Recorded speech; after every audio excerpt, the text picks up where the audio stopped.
Somewhere in the 9th century before Christ, a man is dressed in the robes of the most powerful king on earth, seated on his throne and given a court of his own. For the next 100 days, everyone around him will call him king. He is not the king. Everyone in that court knows it, including him. And everyone in that court also knows how his 100 days will end. That is not a punishment. It is not an accident of politics either. It is a procedure planned in advance, carried out on a schedule, and written down afterward by the state that carried it out, in the same plain administrative language it used for taxes and grain. Most empires that ruled by fear left that fear to the battlefield. This one built fear into its own paperwork. We are entering the world that produced that paperwork. Assyria, at its height, held more territory and more people under tighter central control than anyone in the region had ever managed before, and it did so for close to 300 years. This is the story of how Assyria built that control, piece by piece, through roads, appointed officials, written orders, and sworn oaths. A command from the capital could still be obeyed 1,000 miles away by someone who had never seen the king's face. But an apparatus built to reach that far does not stay pointed only at the conquered.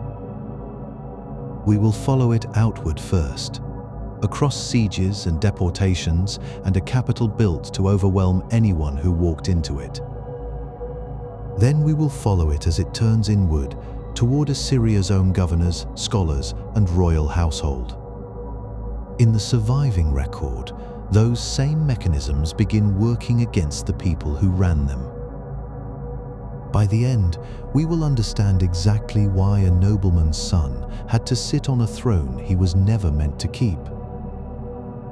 If you find this kind of patient, immersive exploration meaningful, a like and a subscription help the next story get made. Sharing with a single person who thinks this way is the most powerful thing you can do. This is Human Law, the podcast where we explore the stories, beliefs, and people that shaped our world. And you're listening to the ancient world of Assyria. Chapter 1. The Feast. 879 BC. 69,574 guests and a stone slab outside the throne room recording who they were.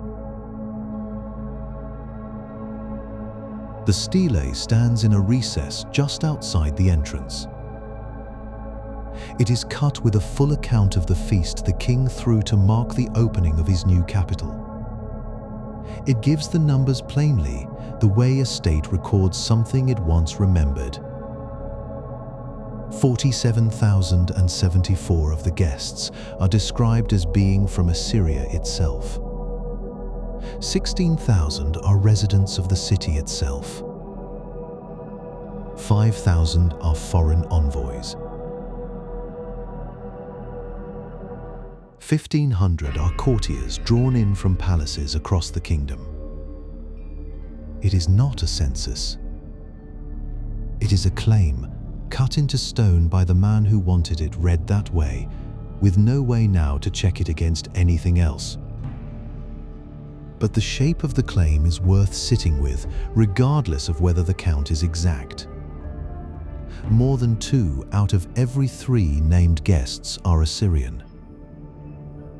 At the opening of the grandest building project of the reign, the audience the stele bothers to describe is mostly the king's own people. The city itself had not been built from nothing.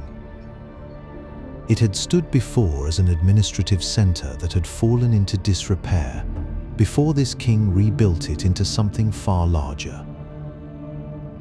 Its citadel now spread across roughly 360 hectares, fed by a canal cut through rock with sluices to regulate the flow. The labor that built it, and much of the population that filled it had been moved there from territory the king's armies had taken. A capital raised on conquered ground, resettled with conquered people, and then filled at its inaugural feast mostly with Assyrians. The king who threw that feast was Ashurnasirpal II. His inscriptions describe what he did in the decades before it in a very particular language. He does not call it conquest. He calls it recovery. His annals describe campaign after campaign in the vocabulary of a man taking back what was already his. Fortresses garrisoned in an earlier reign, seized by force by people from the west, are described as repossessed rather than captured. The city he rebuilt as his capital is described the same way, restored rather than founded, a place returned to its rightful use rather than claimed for the first time. It is not an empty claim. Cities really had been lost in the century before his reign, and some of what he took back genuinely had belonged to Assyria once. The rhetoric has an anchor in real history. It is selective, not invented, which is exactly what makes it effective. Where his armies broke new ground, the annals fold that in too in the same unbothered voice. He records his lion hunts with that same appetite for numbers. 15 lions taken alive in one accounting, 370 killed. For now, walk toward the throne room the way a visitor would have walked toward it that year. The approach was built to be crossed, not glanced at. A visitor entering the palace's reception wing came first into a great open courtyard. Ahead stood 3 doorways cut into the south wall. Each was flanked by an enormous winged bull, carved from a single block of stone, human-headed, taller than a man on horseback. Through the central doorway lay the throne room itself, a long, narrow hall, nearly 46 meters end to end and under 10 wide. Its walls were carved floor to ceiling and in their first years brightly painted, nothing like the bare grey stone a modern visitor sees today. Directly ahead, on the wall behind where the king would sit, was a single image raised slightly above the scenes around it so it would catch the eye first. The king was shown twice, facing a sacred tree, flanked by 2 winged figures tending it, the whole scene repeated again on the wall directly opposite the main door. A visitor stepping through that doorway saw it immediately, from the full length of the room, long before the smaller carvings on the side walls could be made out. Whoever designed this understood exactly what a person entering that doorway would see first, and made sure it was this. Cross the threshold itself, and there is something built into these guardian figures that most visitors then and now never noticed. Many of the great winged bulls with the heads of men were carved with 5 legs instead of 4. Seen from straight ahead, only 2 of those legs are visible, and the figure reads as a still, upright guardian standing watch over the door. Move past it into profile, and 4 legs come into view. The same figure now reads as striding forward, in motion, as if walking the threshold with you. It is not a flaw in the stone, and not an accident of an unfinished chisel. It is a recurring solution, repeated across doorway after doorway in this palace, and later in the palaces built after it. One carved figure, built to be 2 different things, depending on where you are standing when you look at it. Move on into the hall past the doorway and its watching, striding bull. and the walls close in around a single continuous story, told in relief after relief down both long sides of the room. Campaigns march past in sequence, cities under siege, tribute carried in, the king out hunting lions from his chariot. And running through nearly all of it, cut in a narrow band across image after image, indifferent to what it happens to cross, is one text. Modern scholars call it the standard inscription, and it says the same thing wherever it appears. Roughly 9 lines name the king's titles and list his victories from Lebanon in the west to Babylonian territory in the south. 8 more describe the rebuilding of the city and the raising of this palace. It runs across battle scenes and across the quiet, protective figures at the doorways alike, cut by the same hand in the same words, no matter what lies beneath it. Behind that repetition sat a real production chain, a master text copied out, copied again by scribes preparing each new section, then cut into the stone by masons working from those copies. Each stage was able to introduce its own small errors, so the version fixed forever in any given wall is one of hundreds of related but not quite identical copies of the same words. And here is the puzzle nobody has fully solved. Most people in this society could not read. The text meant to blanket this room in the king's own claim to legitimacy was, for most who stood in it, not something to be read at all. It was something to be present. Among the titles that band of text repeats through the hall, one does not sit easily beside the others, a word that means something almost opposite to everything around it. That word has its own story, and it is not this one. All of this, the doorways, the striding bulls, the endless inscription, the sequence of war and tribute, and hunt down both walls, is what people picture when they picture an Assyrian throne room built to terrify.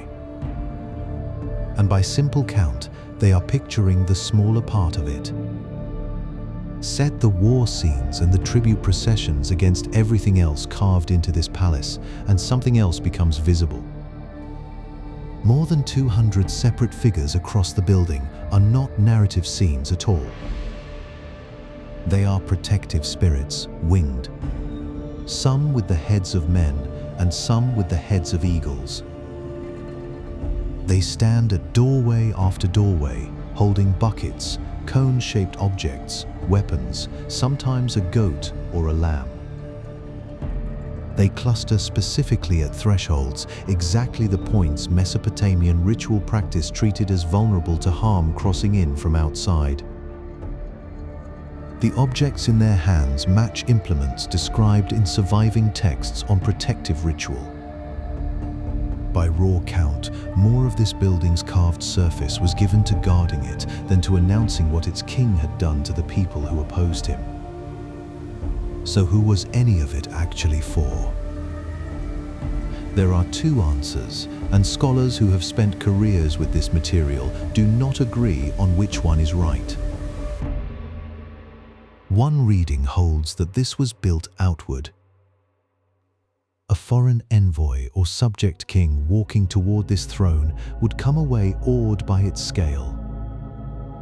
The doorways, endless inscription, and carved record showed what Assyria did to cities that resisted. He would carry that awe home as a reason not to rebel. Assyria's own capital, on this reading, was itself an instrument of empire, built to be seen by exactly the people it wanted afraid. The competing reading holds that these rooms were never meant for that kind of audience at all. They were spaces of display and contemplation for people who already lived inside this world. The king's household, his court, the small educated circle who knew how to look at this kind of art. Even the scholar who argues hardest for the outward reading concedes that these inscriptions were not, in practice, frequently read by anyone. No inscription found anywhere in this palace says who it was made to be seen by. Neither side has that sentence to point to.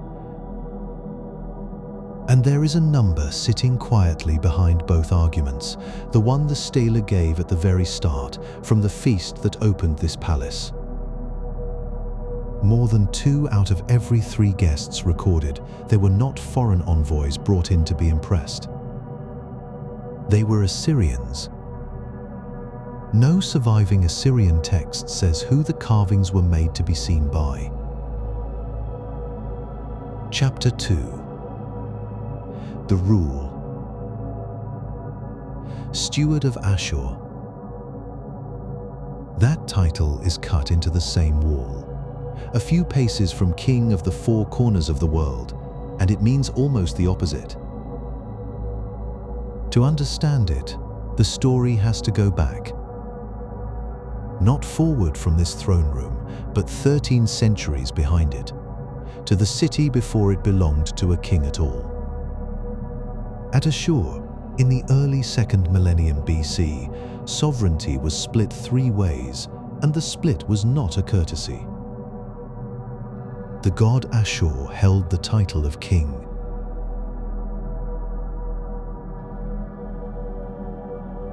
The human ruler who sat in his temple held a lesser title, Ishiak Ashur, steward or governor of Ashur, a word borrowed from an older Sumerian office.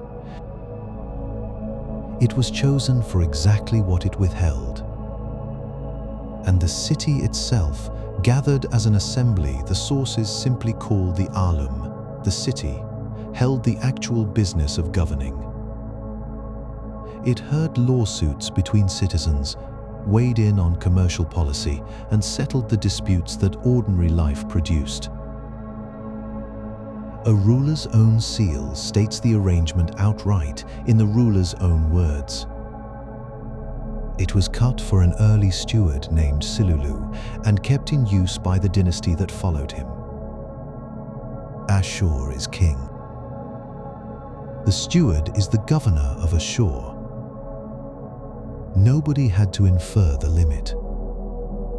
He carried it on his signet. This was not abstract theory, sitting untouched in a temple archive. The clearest evidence of the assembly's power is the most mundane kind there is.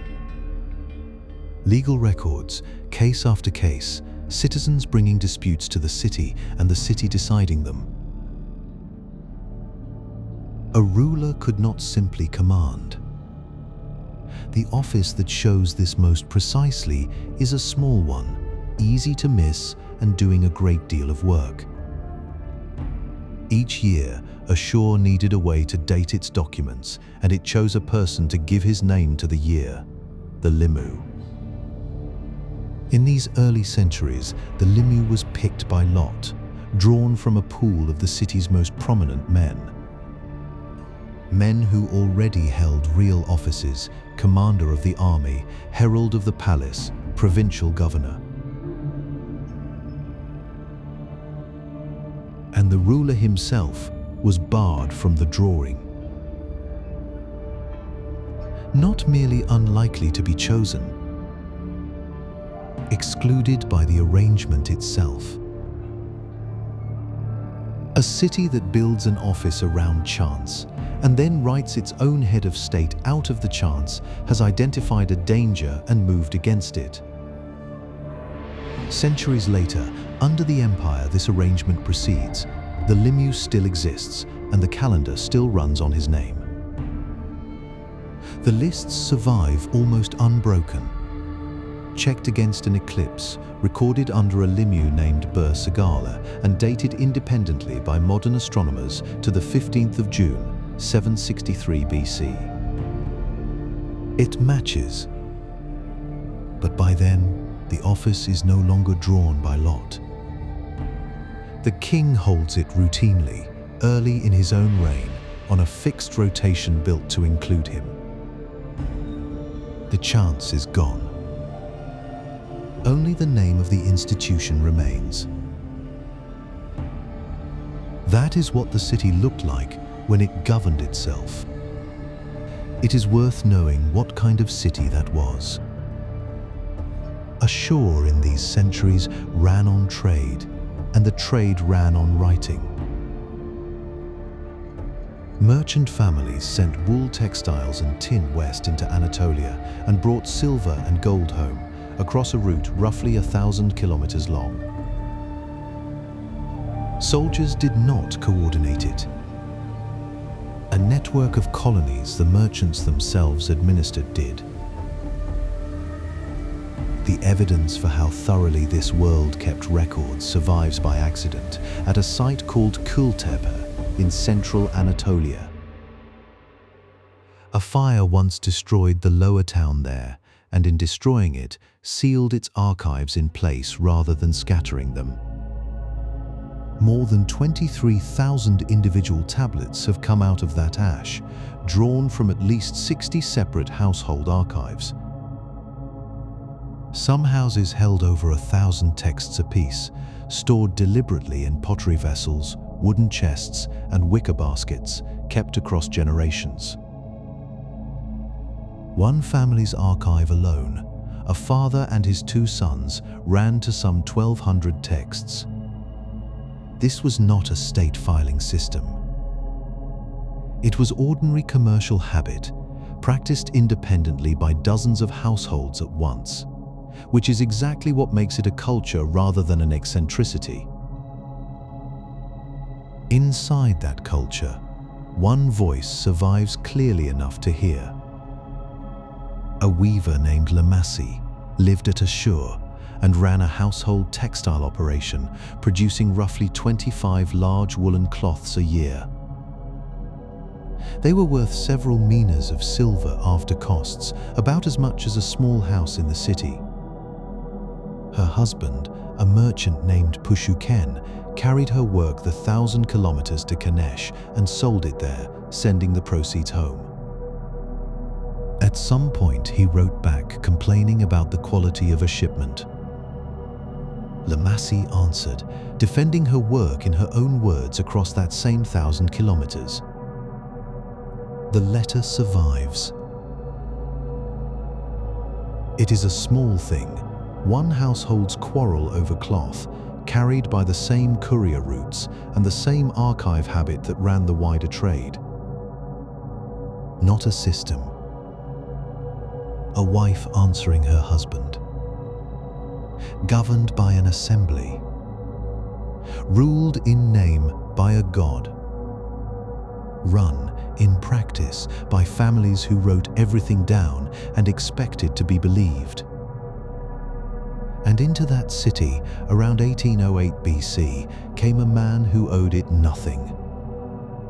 His name was Shamshi-Adad, and he did not inherit Assur.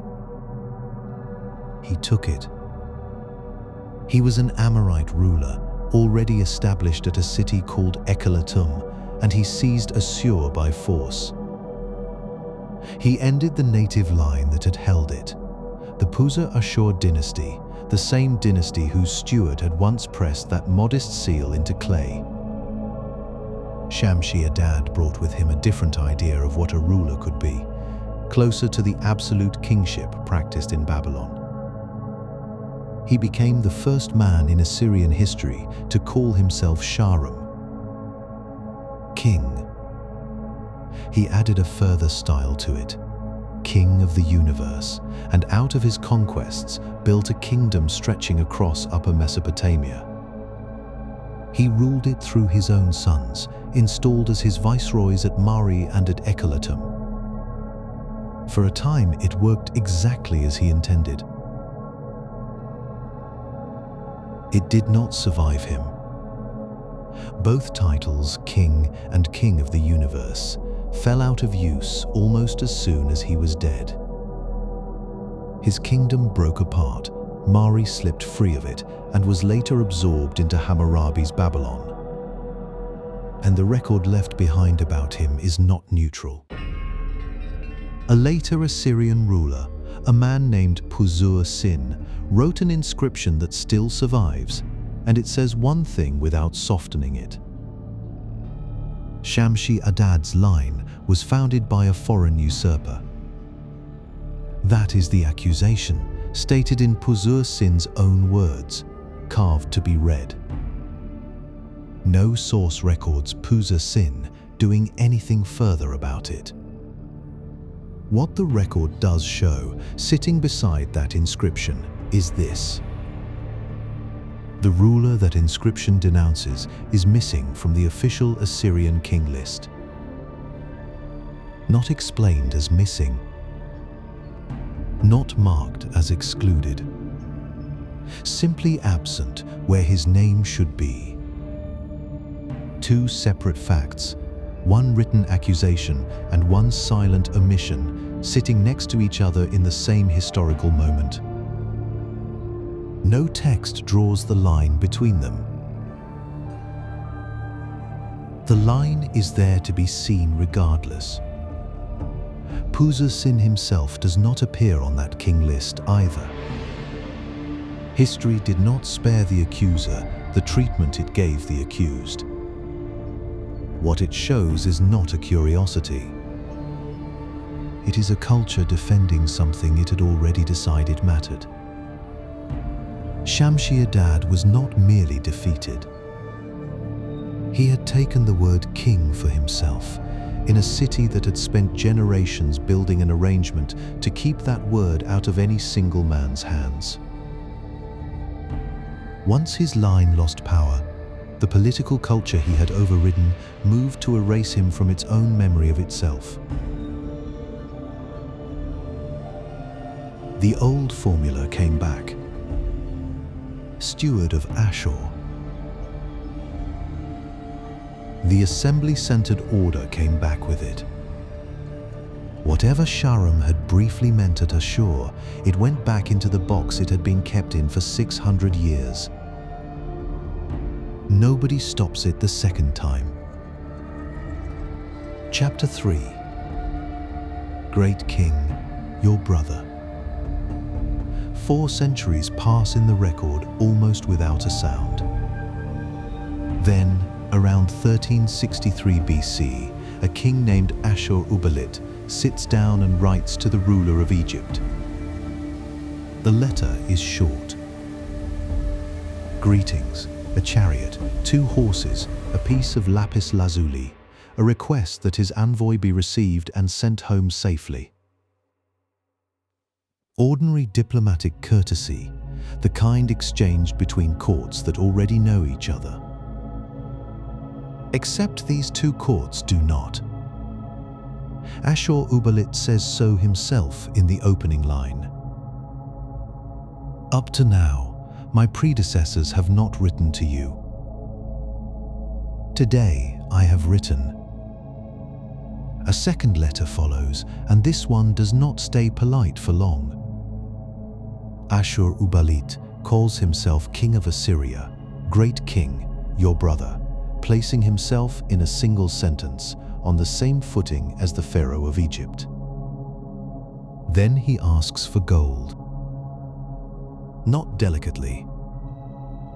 He tells the Egyptian king that gold is as common in his country as dust. He reminds him that gold was sent to his predecessors before, so it can be sent again. It is a strange thing to read across 3,000 years, a king reduced almost to nagging. But that is exactly why it matters. A ruler with no standing does not write to Egypt at all. A ruler with real standing does not need to flatter. Ashur-uballit does neither. He simply asks plainly, as though the asking itself were already proof enough. Someone in Babylon reads a version of this and is furious.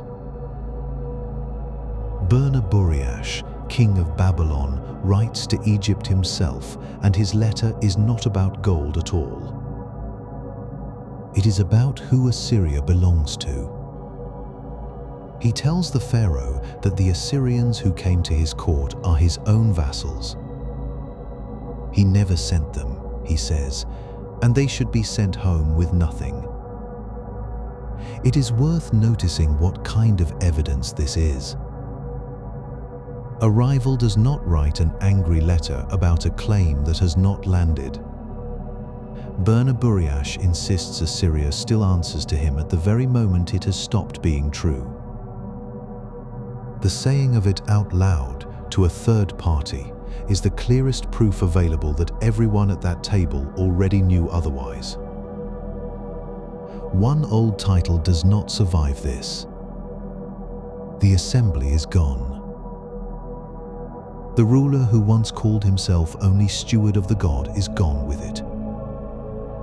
Ashur-uballit signs himself great king and means it, and this time nothing takes the word back. Which is why that older title was still carved on a palace wall generations later, half memory and half decoration. A king who can write to Egypt as an equal still has to answer a much smaller question every single day. Land taken is not land held. Somewhere on the empire's own western edge, in the province the Assyrians called Hanigalbat, that question gets answered on the ground, one estate at a time. The estate is called Tel Sabi Abiyad, and it survives in unusual detail because roughly 400 clay tablets from its own office were recovered still in place. Almost 2,000 IQ of farmland belonged to it. Worked hard enough to bring in nearly 5,000 homer of barley in a good year.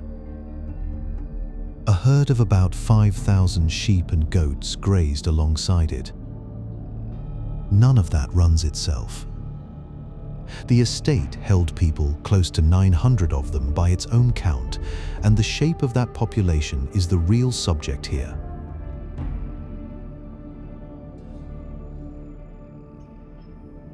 Around 400 were unfree, workers the records call Shilulu, and their names are worth pausing on because most of them are not Assyrian names at all.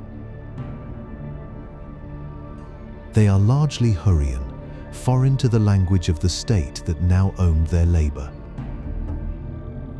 One steward, writing home, describes his own workforce simply as belonging to a Danu of the Subareans. It is a phrase that quietly says the same thing another way. These were people who did not start here. Alongside them lived roughly 440 free villagers, families farming and herding on their own account, sharing the same fields, the same irrigation, the same walls.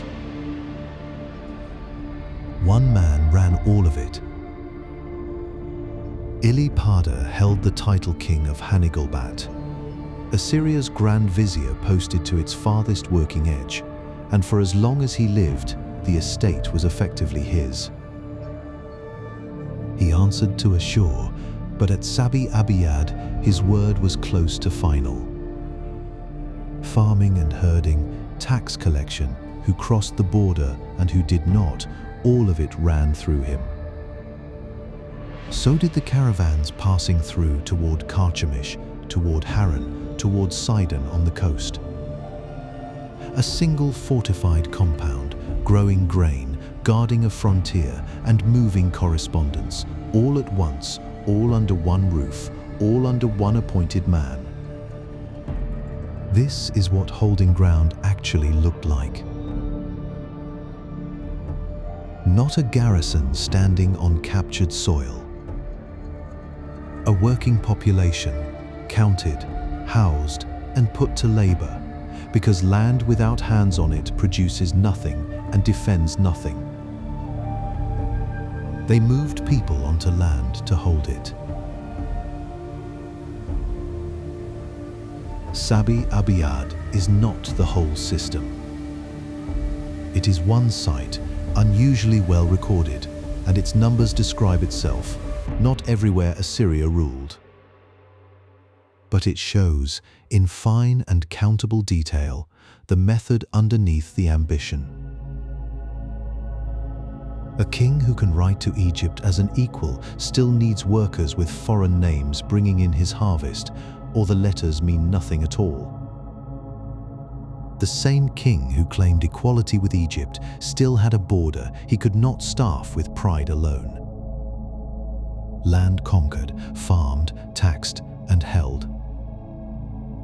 That much, this one estate could solve. What it could not solve was still waiting for him closer to home.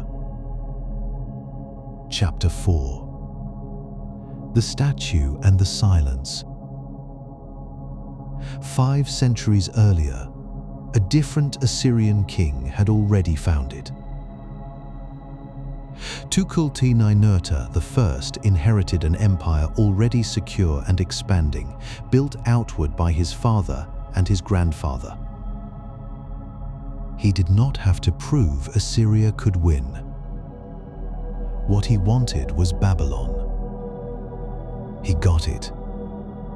He met the Kassite king Kashtiliash IV in battle, and by the surviving account, took him prisoner with his own hands. He then sat on Babylon's throne before filling it with rulers of his own choosing. And he did something no Assyrian king before him had done.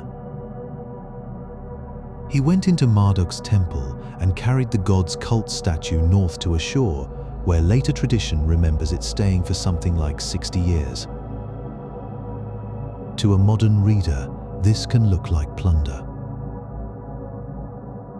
It did not read that way to everyone at the time. Marduk belonged in his own city, at the center of his own rights, an arrangement Mesopotamian kings, Assyrian ones included, treated as close to sacred law.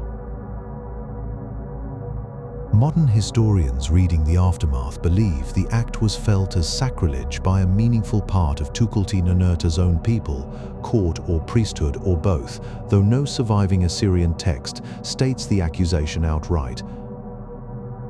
It is an inference, not a confession on a tablet. What happened next is in the Assyrian king list itself, an Assyrian document keeping an Assyrian score. Tukulti-Ninurta was killed by his own son and his own officers in a new city built in his own name, and the list ties the killing to what he had done at Babylon. Winning against Babylon and surviving what winning cost were 2 separate problems. Assyria would meet that problem again. For a century and a half after Tukulti-Ninurta died, the record of Assyria goes strangely quiet. It begins with succession. The men closest to Tukulti-Ninurta had killed him, and the authority he had built weakened in the rebuilding. The losses turned severe later, after the death of a king named Ashur-bel-Kala, when Assyria sheds territory across the board and holds little beyond its own heartland along the Tigris. Arameans' press into land Assyria can no longer defend, part of a wider convulsion moving through the region in these same generations. One Assyrian record from the reign of a king called Ninurta-apal-Eker describes Aramean raiders reaching into the heartland itself during a famine, a rare moment the evidence lets a listener see rather than infer. For most of the century and a half in between, the sources say startlingly little. Not because nothing happened, but because too little was written down or too little survived to reconstruct it with confidence. Babylon was weak across roughly this same span, which argues for wider regional pressure rather than a failure particular to Assyria alone.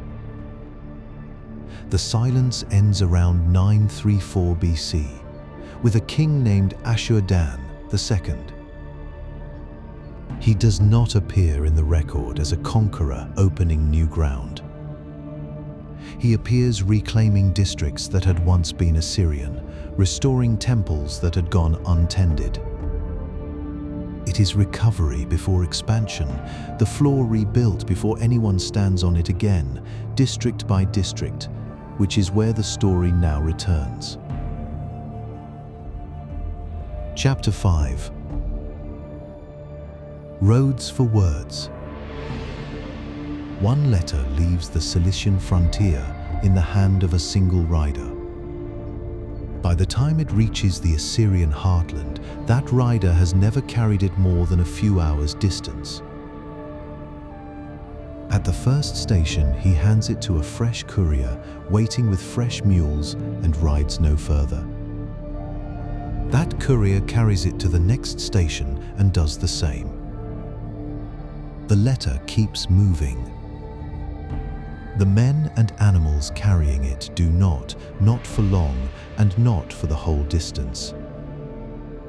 This is the deliberate design of the system, the Assyrians called the Kaliu. It separates a message from any single messenger who might get tired, lose his mount, or simply run out of daylight. Karen Radner, the leading specialist on this system, states plainly that this disassociation of letter from courier was a genuine Neo-Assyrian innovation.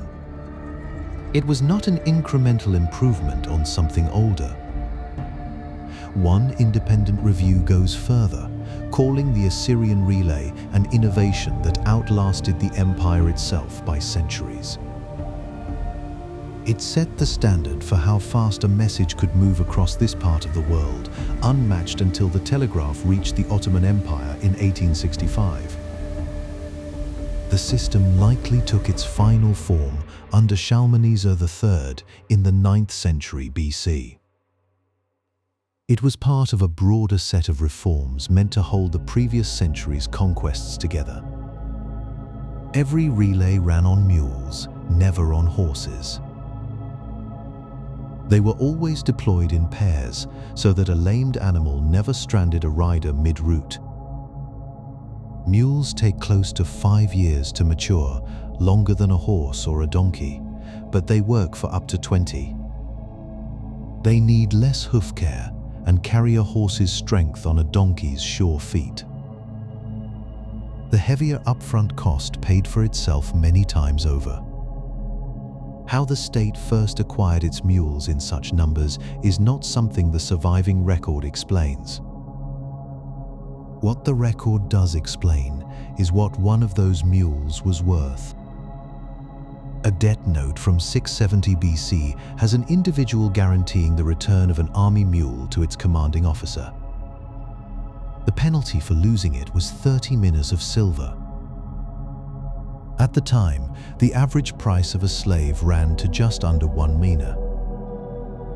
That 30-fold gap is a penalty and not a valuation. What an officer charged a man for the loss, rather than what the animal would fetch at sale. It measures how badly the loss was meant to be avoided. Mules are always sterile, the product of a horse and a donkey, so everyone lost was gone for good, irreplaceable by breeding. An Assyrian curse formula reaches for exactly this image when it wants to describe a family line ending completely. Measured against the actual geography it had to cross, the system still holds up. Take the route from Kay, near the modern city of Adana, down to the Assyrian heartland. It runs some 700 kilometers, as a bird would fly it. The route closely tracks the path Assyrian couriers are known to have used along the southern edge of the Taurus Mountains. A scholarly reconstruction puts the distance alone at 3 days. That figure assumes 16 hours of travel a day, and mounts changed often enough that no single animal ever has to slow down. This is a modern calculation, openly built on stated assumptions, not a timed record left by an ancient courier. But the terrain adds real cost. The arithmetic alone does not capture. None of the rivers on that route were bridged. The Euphrates had to be crossed by ferry at Tilbarsip, the Tigris by ferry again at Nineveh, the Bali and several tributaries of the Habur by ford. Realistically, 4 or 5 days. Elsewhere, the terrain fought back harder. A letter to Sargon II preserves the complaint of a royal envoy crossing the Kara Dag Mountains without enough mules to do it properly. A rare glimpse of the machine straining rather than running as designed. Speed alone did not make any of this trustworthy. A relay this fast is only useful to the state if the people running it can tell at a glance which letters actually carry the king's authority. So access was never general. The post system belonged to the king and to officials formally appointed to use it, no one else. Each of Assyria's magnates held a signet ring bearing the same royal image, the king in the act of killing a lion. They pressed it into the clay that sealed their official letters. The ring did double duty. It let a magnate act with the king's own authority in his absence. It also let every hand the letter passed through recognize, without reading a word, that this was a state document. Some of that paperwork survives in the place it was written. In 1952, Max Mallowan's excavation at Kalhu uncovered more than 300 cuneiform tablets and fragments in a room of the Northwest Palace's administrative wing. The excavators labeled it ZT4. Mallowan described it, in effect, as a Foreign Office's files, complete with a brick bench he likened to filing cabinets. The comparison only goes so far. By the time the palace fell into disuse, the room's contents had already become part of the rubbish filling the floor, not files standing in careful order. What survives, known today as the Nimrud letters, runs to 244 Neo-Assyrian and Neo-Babylonian texts. It is a partial, jumbled remainder of a system that had once, presumably, kept better order than the one archaeology found. The letters themselves carry no dates. Scholars place most of them in the reigns of Tiglath-Pileser III and Sargon II only because individual letters mention events like the Mukinzeri rebellion dated independently. Not every letter in that room got an answer, and one of them survives specifically because it never did. A man who had lost his official post wrote to the deputy governor of a province the record does not name. This letter, he says, is the fourth he has sent without a single reply. He asks why his lord stays silent. He says that without his post he wags his tail and runs about like a dog, and he asks only to be restored to his office. The clay envelope around this letter was still sealed when it reached the British Museum, opened for the first time centuries after it was written. Most envelopes were broken the moment a letter arrived, which is exactly why so few survive intact.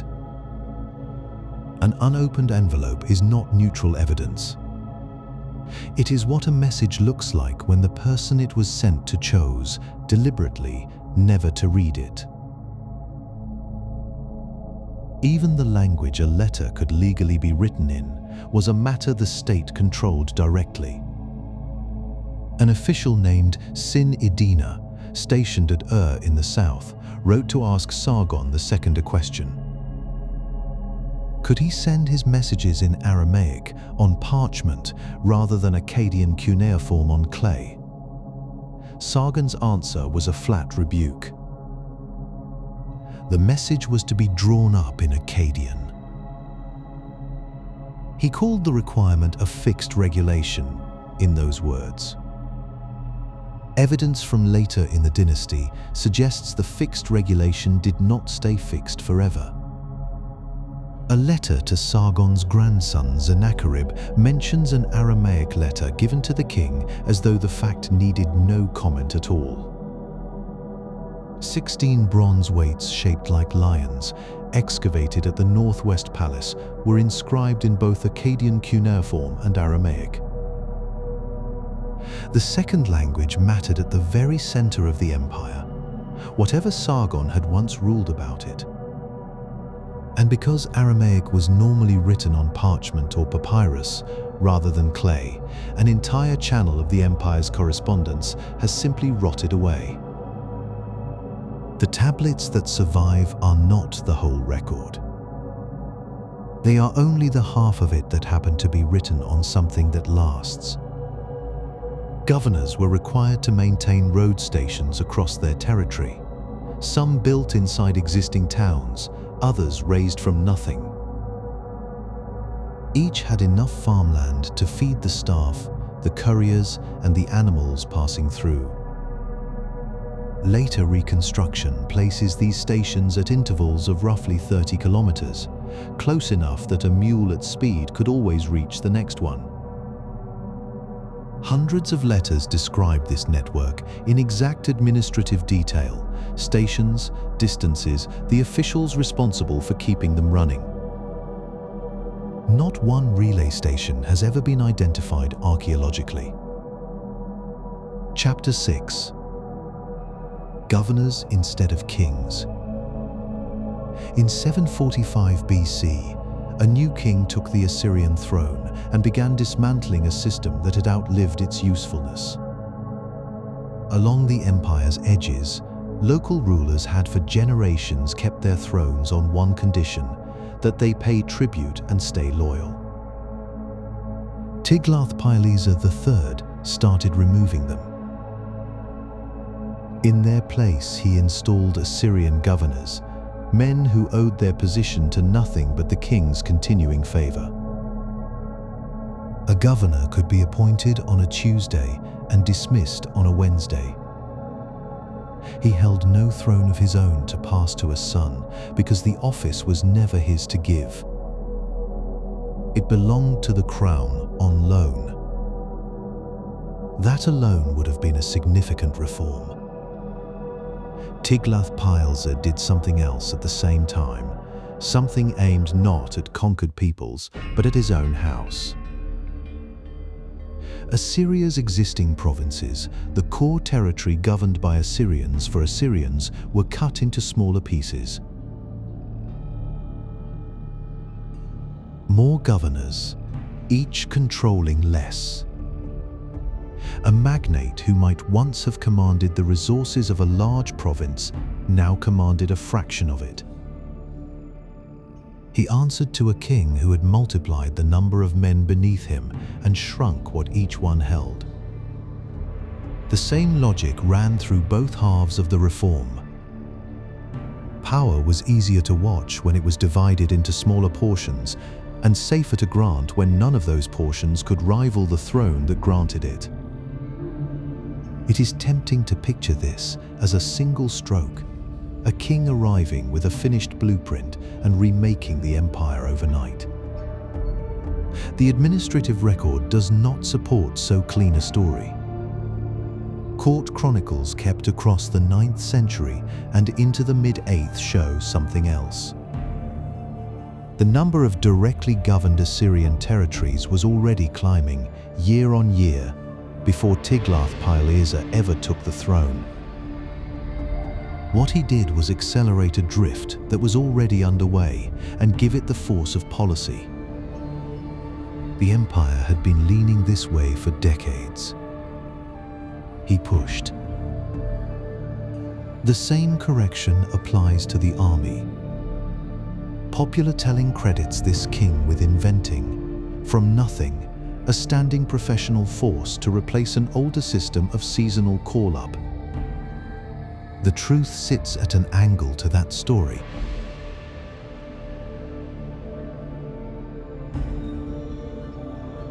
Assyria had long relied on the ilku, a service obligation tied to land. The same duty pulled men into the fields at harvest and out to war when the king required it. That obligation did not vanish in 745. It continued, recorded in legal and administrative texts straight through the Reformed period. What grew alongside it was a formation under the king's own direct command, the Kisir Sharuti. The sources increasingly distinguish it from the troops that provincial governors and magnates raised and supplied themselves. This royal formation absorbed deportees and conquered populations as infantry in growing numbers. Assyrians by birth stayed concentrated in the more prestigious ranks, the chariotry and the cavalry. Governors kept their own forces running under the new provincial structure. It was that layered arrangement, not one single army, that let campaigns stretch across the calendar instead of stopping when the harvest called men home. The old picture is a king snapping his fingers and producing a professional army whole. The real picture is closer to what built everything else in this empire. Layer added to layer. Obligation kept beside innovation until the whole apparatus could fight in winter as easily as summer. Less dramatic than invention. More durable. The reforms solved the loyalty problem once, through structure, dividing land and office so no single man held too much. It solved the same problem a second time, through something closer to biology. A large share of the empire's highest offices were held by men called Shah Reshi. Provincial governorships were among them, along with fixed posts like the palace herald and the chief cupbearer. The term is usually rendered eunuch. For the developed Neo-Assyrian period, recent scholarship gives solid support to the reading that these men had been castrated. Some Assyriologists argue the word could also describe a broader category of trusted courtier, and the question stays unsettled for earlier periods. What is settled is the function. A man who could father no heir could found no dynasty. His successor could only ever be the king's choice, never his own son's inheritance. These officials gave up their family names on entering service, often taking new ones. Where most of them came from, who their people were before the palace, is now almost entirely unrecoverable. Not lost by accident. Built to be unrecoverable, the same way their inability to pass on office was built rather than incidental. Assyrian art marks them out from bearded officials, beardlessness standing as a visible sign of the same condition the office depended on. Land divided among more governors was one answer to the question of how to delegate power without creating rivals. Officials engineered to have no line to found was the other. Different mechanisms aimed at the identical target. None of this stayed theoretical. More than 200 letters survive from the chancery at Kalhu, the correspondence of Tiglath-Pileser and his successor Sargon II, with governors scattered across the provinces. They show the reformed system doing its actual work. The royal annals carved into palace walls describe an empire of continuous triumph, because that is what the genre exists to record. The letters answer to no such convention. One reports an Assyrian defeat at Urartian hands, plainly to the king who needed to know it, regardless of how it reflected on him. Others describe fort construction, the endless business of acquiring horses, the movement and resettlement of populations. All of it is the daily friction of running a territory that stretched from one edge of the known world toward another. This is the same apparatus that produced the boasting on the palace walls, and here it is, in its own hand, admitting a loss. requesting supplies it does not have. Managing problems the annals were never built to mention. The correspondence does not undercut the reform. It confirms that the reform was a working machine, not just a claim made about one after the fact. A machine imperfect enough, human enough, to write home about its own bad days. One province sat outside everything this system could reach. Babylon was never simply annexed the way other territories were folded into the provincial map. Assyria had the army to garrison it by force at any point after the middle of the 8th century and repeatedly chose not to rely on force alone. From Tiglath-Pileser onward, Assyrian kings sought instead to be crowned there, ruler of Assyria and Babylon together. One person, not one throne holding the other by conquest. The crown that mattered was not the one Assyrian soldiers could deliver. It was conferred each year at the Akitu festival when the king was required to take the hands of the god Marduk's statue inside Babylon's own temple. Only Babylon itself could perform that act. Every governor answered to the king because the king had made him. Every officer answered to a system built piece by piece so that loyalty could not fail without the king's own permission.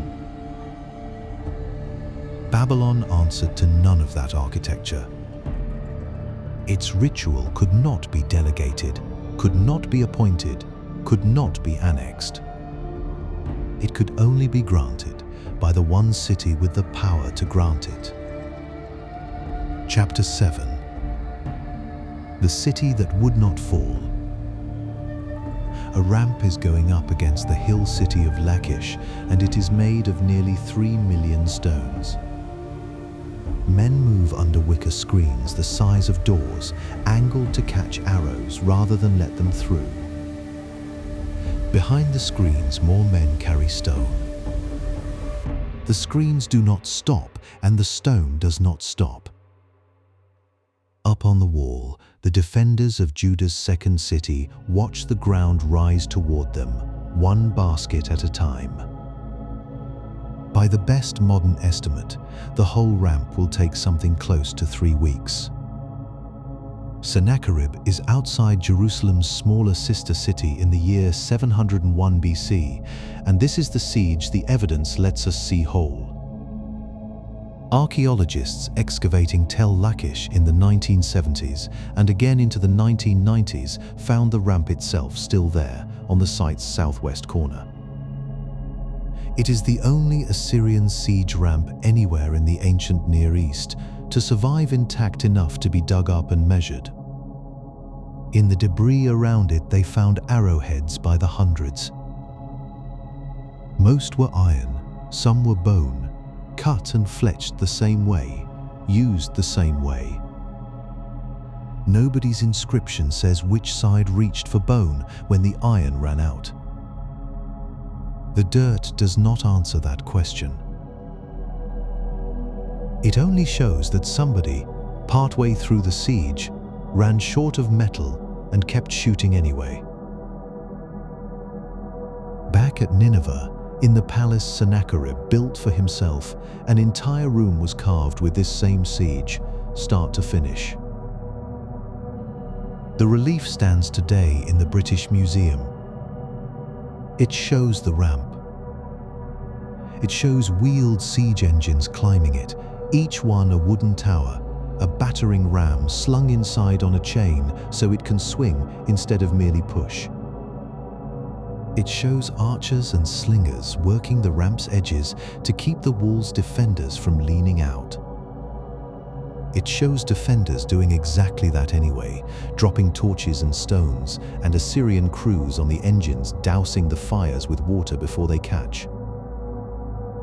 Ramp, engine, suppression, breach, excavation, image and inscription, all describing the same afternoon, and for once none of them has to be taken on faith alone. The other two keep confirming it. The story on the wall does not stop at the breach. It keeps carving. Captives file out through the gate in lines, household goods loaded onto carts. Past them, in the same frieze, prisoners are put to death in front of Sennacherib himself, seated on a throne set up to receive the surrender. The relief does not soften this, and it does not dwell on it either. It simply continues, panel after panel, because in the palace's own accounting, this was as much a part of the campaign as the ramp had been. Worth exactly as much wall space. Carved by the same hand. That is the full mechanism working exactly as the system that built it intended. 3 weeks, 3 million stones, one hill city taken by method rather than miracle. It is also, on its own, an incomplete account of what Sennacherib did that year. The same campaign left 2 records, and they do not agree with each other. Sennacherib's own scribes wrote the fuller version on clay prisms, 3 near-identical copies of which survive. The king lists 46 walled Judean towns taken. He sets the number of people deported at 200,150. It follows the annals' standard way of reporting captives, not a literal count.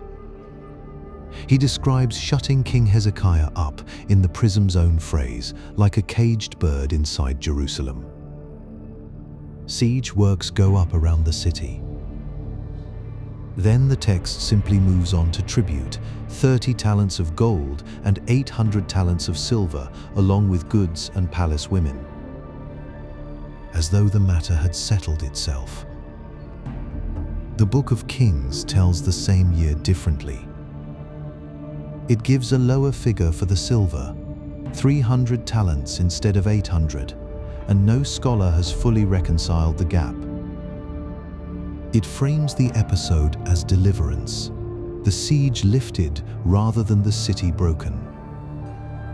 And it says nothing about the tribute Hezekiah had already paid before Jerusalem was ever surrounded, a payment its own narrative has no room for. What neither source says is the more interesting part. Sennacherib's prism, boasting of 46 cities and a caged king, never once claims Jerusalem itself was taken. Neither does the relief cycle at Nineveh, which carves Lachish's fall in loving, specific detail and has nothing at all to show for Jerusalem. No gate, no procession, no throne scene. A palace willing to carve executed prisoners in stone left the one prize that would have justified the whole campaign conspicuously blank. It is the strongest kind of silence there is, an omission sitting inside a document built entirely to boast. And it lines up with the version Kings tells, a siege that ended without the city falling. 2 accounts, 2 purposes, 2 silences that do not match, and between them a boundary neither writer crossed. Even a record made to broadcast total victory would not simply invent the one victory it did not have. Whatever happened at Jerusalem in 701 BC, it was not the only city Assyria could not simply take. Some years earlier, under Shalmaneser V, an Assyrian army moved against the Phoenician city of Tyre. It expected the same kind of campaign that had just worked on the mainland. Tyre sat offshore, ringed by water instead of a wall. The toolkit that had carried a siege ramp up a hill at Lachish had nothing to climb here. The mainland Phoenician cities, under Assyrian pressure, supplied 60 ships and 800 rowers to help force the island. Tyre answered with 12 ships of its own. 12 against 60, and the 12 won, scattering the larger fleet and taking some 500 prisoners in the process. The account survives only at 2 removes. It was first written by the Greek historian Menander of Ephesus, working from Tyrian archives, then preserved centuries later by the Jewish historian Josephus. The precise year, and even which Assyrian king led the effort, remain genuinely disputed. The account may fold this episode together with later, separate sieges of the same stubborn island. The uncertainty does not weaken the pattern. It is the same pattern every later source repeats. Beaten at sea, the Assyrian king did not try again on the water. He turned to the one thing his army still controlled. Guards went up along the aqueducts and rivers that fed the mainland approach to the island, trying to starve the city instead. Tyre answered that too, digging wells inside its own walls, and held out for 5 years on what the ground beneath the city could give it. The empire that could put 3 million stones against a hill in 3 weeks had no answer for 12 ships. Every strength the reformed army carried, the roads, the siege trains, the patient year-round campaigning, depended on ground an army could actually stand on. Tyre had simply removed the ground. Taking a city, Assyria had just shown at Lachish, was the part it did best of any power in the world. What came after was the harder question. A population that had just watched its neighbors led off in lines still had to be governed. That was the problem Assyrian kings would spend the rest of the empire's history trying to solve. Chapter 8. An empire on the move. The instruction survives in an official's own words because he wrote them down for the king to read. Prepare them for their journey. That is what Tiglath-Pileser III had ordered about a group of Aramaean deportees waiting somewhere on the road west of Assyria. The official who received the order answered it the way a competent administrator answers any order, item by item. Food, he reports. Clothes. A water skin. A pair of shoes. Oil. He has all of it ready. What he does not have are the donkeys. Without donkeys, the convoy cannot move, so several hundred people wait in place while a bureaucrat somewhere works out a transport shortage. This is not the image the word deportation usually carries. It is a supply problem, written by a man whose job was to solve supply problems. It is also one of only 2 surviving letters that show what forced relocation actually looked like from inside the system that carried it out. The second letter comes later, after the same people have arrived. A new royal instruction has reached the official, this one about marriage. The Aramaeans are to have wives, the king says, and the official reports back that he has found suitable women for them. But their fathers will not consent without a bride price, and the official does not have the funds, so he is asking the king to authorize the payment. Read alone, it sounds almost domestic, an administrator smoothing the ordinary friction of arranging matches. Read against the first letter, it says something else. The same state that force marched these people from their homes is now footing the bill so they can start families in the place it marched them to. Both things happened. Neither one cancels the other, and the correspondence does not pause to notice the contradiction, because to the man writing it there wasn't one. He had 2 royal instructions and 2 problems to solve. He solved them the way he solved every other problem that crossed his desk. That is what the mechanics looked like.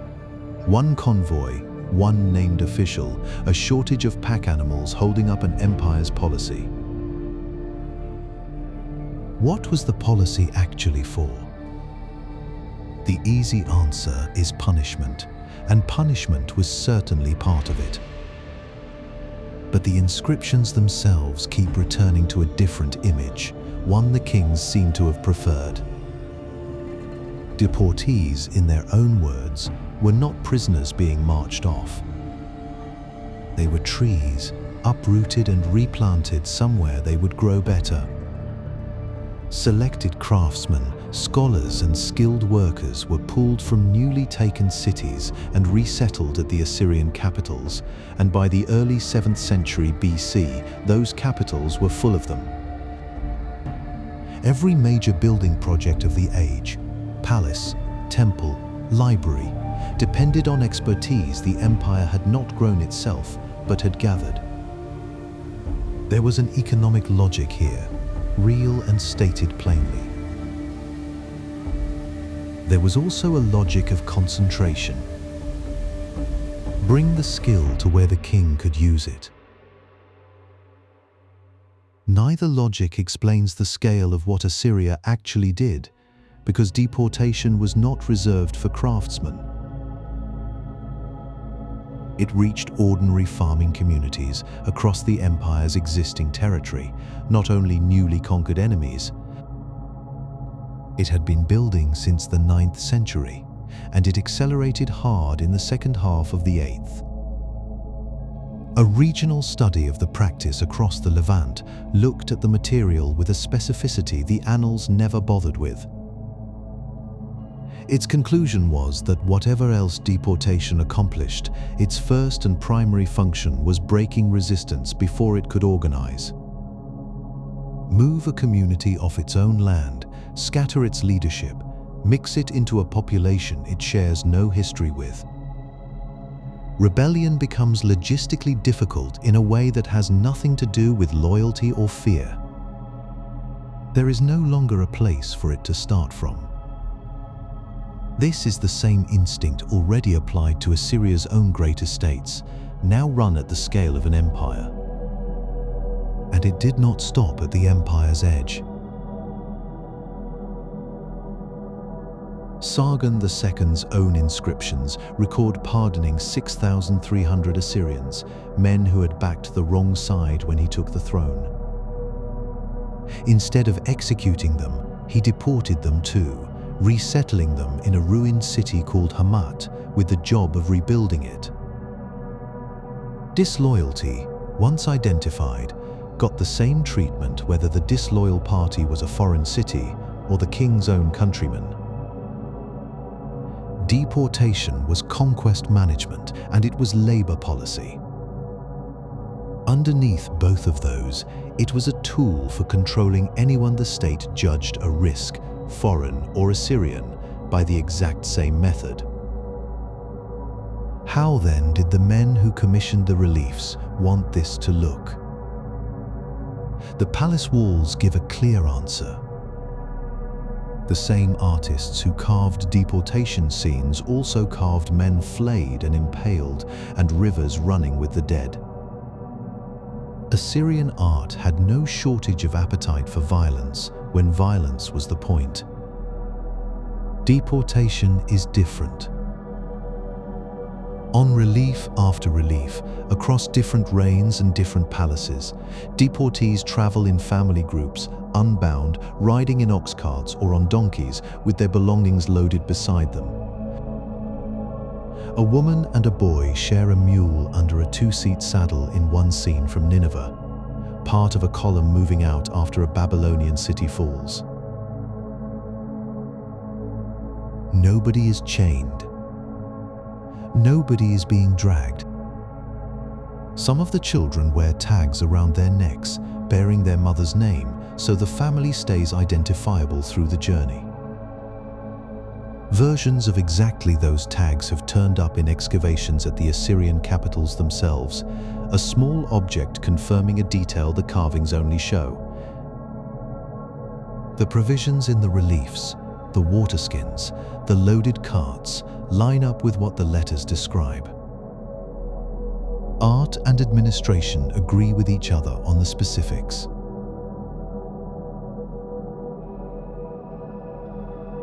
They agree because the same authority commissioned both. This is not evidence of a gentle deportation. It is evidence of a chosen picture, put together by people fully capable of carving horror when horror served their purpose. They decided that this particular practice should look like improvement rather than punishment. The calm is the argument. It says, look how well we care for what we've taken. What the calm does not and cannot tell us is what the walk actually felt like to the people inside it. How many people? This is where the record gets honest about its own limits, if you let it. Sennacherib's inscriptions state, as a specific number tied to one campaign, that 200,150 people were deported from Judah in 701 BC. Add up every campaign total the annals bothered to record across the empire's major kings, and the range comes out around 350,000. That number is built entirely from the campaigns the kings chose to write down for their own glory.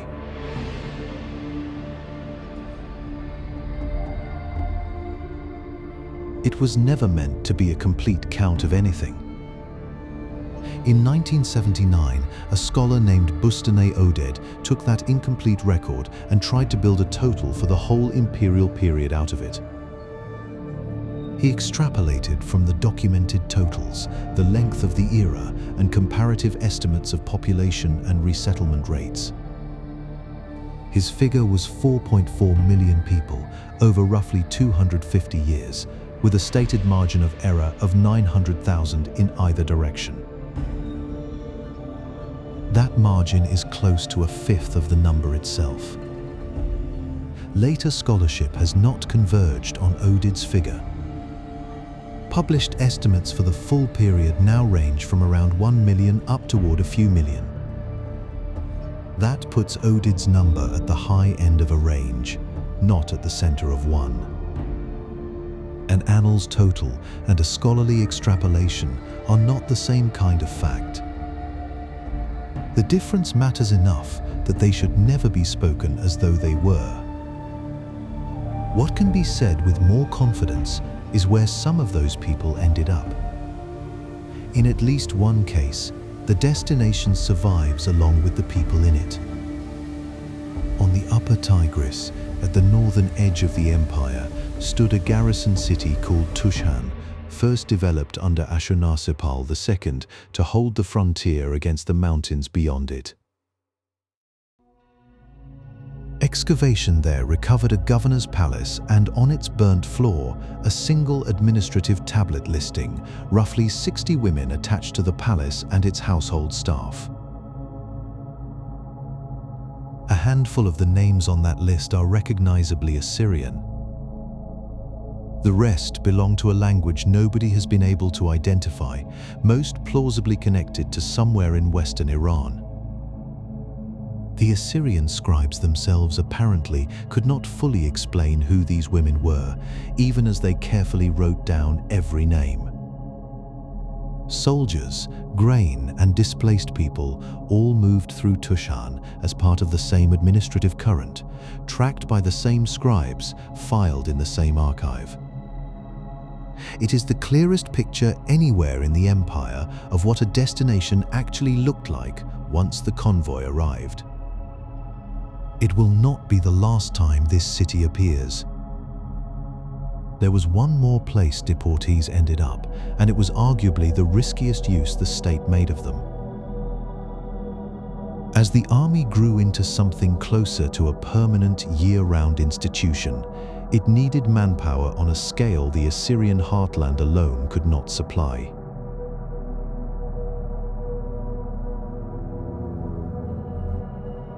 Deportees increasingly filled that need, and the same land-tied service obligation that bound any Assyrian subject now extended across resettled populations too. Under Tiglath-Pileser III and his immediate successors, deportees in this system were formally counted, in the inscription's own phrase, together with the people of Assyria. That formula carried something close to the legal standing of native subjects. It quietly disappears from the record under Sennacherib and the kings after him, even as service and taxation on conquered peoples continue. What that disappearance means is not stated anywhere in the sources that survive. It may be nothing more than changing scribal habit.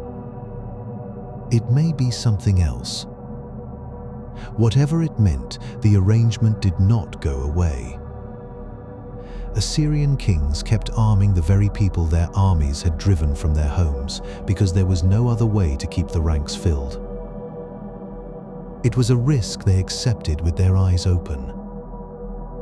It would not be the last time the machinery built to control an empire ended up depending on the people it had least reason to trust. Chapter 9. The Queens Beneath the Palace. In the late 1980s, an Iraqi archaeologist named Muzahim Mahmud Hussein was preparing the Northwest Palace at Nimrud for visitors.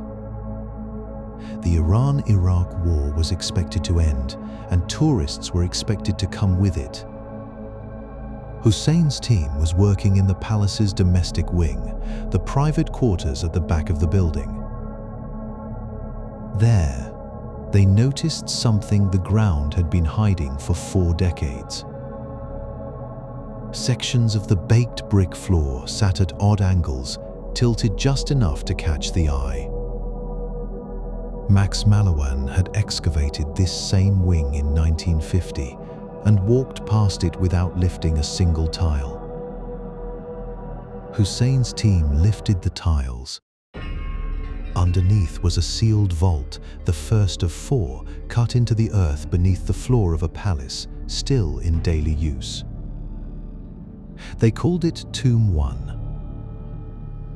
Over the excavation seasons that followed, they found tombs 2, 3, and 4, along with further vaults and a well sunk into the same wing. Tomb 3 held a bronze coffin, identified by its seal as belonging to a queen named Hama.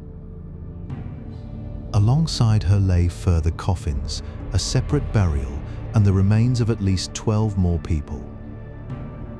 A royal woman was among them, several children, an infant, a fetus. Researchers still read them as a single cluster of deaths, close enough together to be connected. British museum specialists ranked the discovery with Tutankhamun's tomb for its quality and completeness. It did not receive Tutankhamun's fame. The Gulf War arrived within 2 years of the last major find. Access and publication stalled for a generation, and the first full scholarly account did not appear until 2016. It is the only large-scale elite female burial site ever recovered from the Assyrian heartland. It turned queens who had existed only as names in royal titles into women with bodies, with grave goods, with a physical record of their own. Tomb 2 held the richest evidence and the hardest question. Inside a calcite sarcophagus, shaped like a bathtub, lay 2 women, both dead in their early 30s, laid one on top of the other, buried a generation apart. Grave goods with the upper body name her clearly: Atalia, Queen of Sargon II. The lower body is where the sarcophagus stops giving a simple answer. A tablet and 2 gold bowls buried with her name, a queen of Tiglath-Pileser, a woman called Iaba. But a separate gold bowl and a cosmetics container found with that same body name a queen of Shalmaneser instead, a woman called Banitu. 2 royal titles, Two royal names. One set of bones. Some scholars read this as one woman under two names. On this reading, she was inherited in marriage by her late husband's successor, a securing of succession through remarriage with precedent elsewhere in the royal family. Benitu, they argue, is simply the Akkadian translation of Iaba, a West Semitic name, both meaning something close to the beautiful one. A later Assyrian queen is attested doing exactly this, carried under both a foreign name and its Assyrian equivalent. Other scholars hold that the evidence does not support treating Iaba and Benitu as the same person at all. On this view, two women are buried here, not one, sharing a tomb and a set of bones the excavation cannot separate. Neither reading has settled the matter. Both remain live because the objects themselves argue in two directions at once. The tomb's condition raises a second dispute tangled up in the first. General accounts describe it as disturbed and looted in antiquity, the first queen's burial pushed aside to make room for the second. A specialist reading of the excavation itself argues something stranger. The second body it finds had been heated to somewhere between 1 and 200 degrees Celsius. That treatment is consistent with preserving a corpse that died away from home, so it could travel back to the palace for burial among its own. If that reading holds, no thief broke this tomb open. The royal household did deliberately to bring one of its own women back to lie among queens. The evidence located for this research cannot resolve which account is correct. What is certain is the seal was broken, from a sealed chamber built explicitly to never be reopened, generations before anyone outside the family had reason to. Whoever these women were, and however their tomb came to be reopened, the language written about them never once called them what it called their husbands. Assyrian royal consorts held a specific title across more than 2 centuries, woman of the palace. Only one woman held it at a time. It passed to a new consort the moment a new king took the throne, tied to the man on it rather than to the woman herself for life.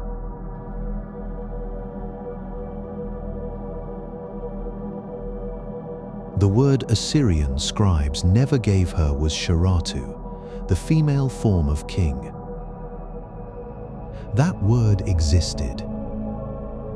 Assyria used it again and again for goddesses and for foreign women who ruled in their own right. Several are recorded only as queens of the Arabs, the last as late as the reign of Ashurbanipal. A foreign woman with her own throne could be called a king in Assyrian. An Assyrian queen, married to the most powerful man in the world, could not. This is the same state that had spent 6 centuries deciding, carefully, who was allowed to be called king at all. Here, the sealing held even inside the family that wrote the rule. What the title withheld, the tomb gave back in gold. Across the 4 vaults, excavators recovered more than 60 kilograms of gold, silver, bronze, and electrum, along with hundreds of precious and semi-precious stones. One hoard alone, 3 bronze containers found together, held 22 kilograms of gold across more than 440 separate pieces. Its own inscriptions read it as a single queen's private collection. On one body, gold rosettes lay scattered across the chest and shoulders, not worn, not arranged, but strewn, the field reports say, as though someone had thrown flowers. Whatever a woman of the palace was permitted to be called, she was not permitted to be poor. Some of these tombs were sealed with a curse.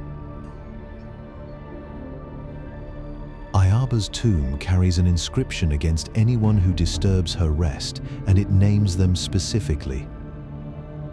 A future queen is warned by name. So is a royal concubine, alongside any ordinary thief. A related curse invokes the gods of the underworld directly. It promises that anyone who breaks the seal or touches the jewelry inside with harmful intent will have their spirit wander forever, thirsting. The warning was not written for strangers. It was written for the family. And within a generation, the family opened the tomb anyway and laid a second woman inside it. The curse was left standing over both of them, broken from within by the very household it was written to protect the dead from. The woman in the upper burial, Atalia, was the wife of Sargon II. Her son would inherit the throne, and with it, the one problem no Assyrian king before him had ever managed to solve. Chapter 10. Babylon underwater. That problem was Babylon. Assyria could conquer it, occupy it, install a king in it, and still not own the one thing that made a king legitimate there. Legitimacy in Babylon had to be granted by a ritual only the city itself could perform. Sennacherib had already tried kings, had already tried patience, and Babylon kept rising against him anyway. In 694, his own son, ruling there as his appointee, was seized by Babylon's Elamite allies and almost certainly executed. 5 years later, after a final revolt under a Babylonian noble named Mushezib-Marduk, Sennacherib decided something. If the city could not be held, it would not exist to be lost again. He besieged it, took it, and then did not simply punish it. He ordered it erased. His own inscription describes the work in his own words. Tearing down the inner wall and the outer wall, the temples and the ziggurat called Etemenanki.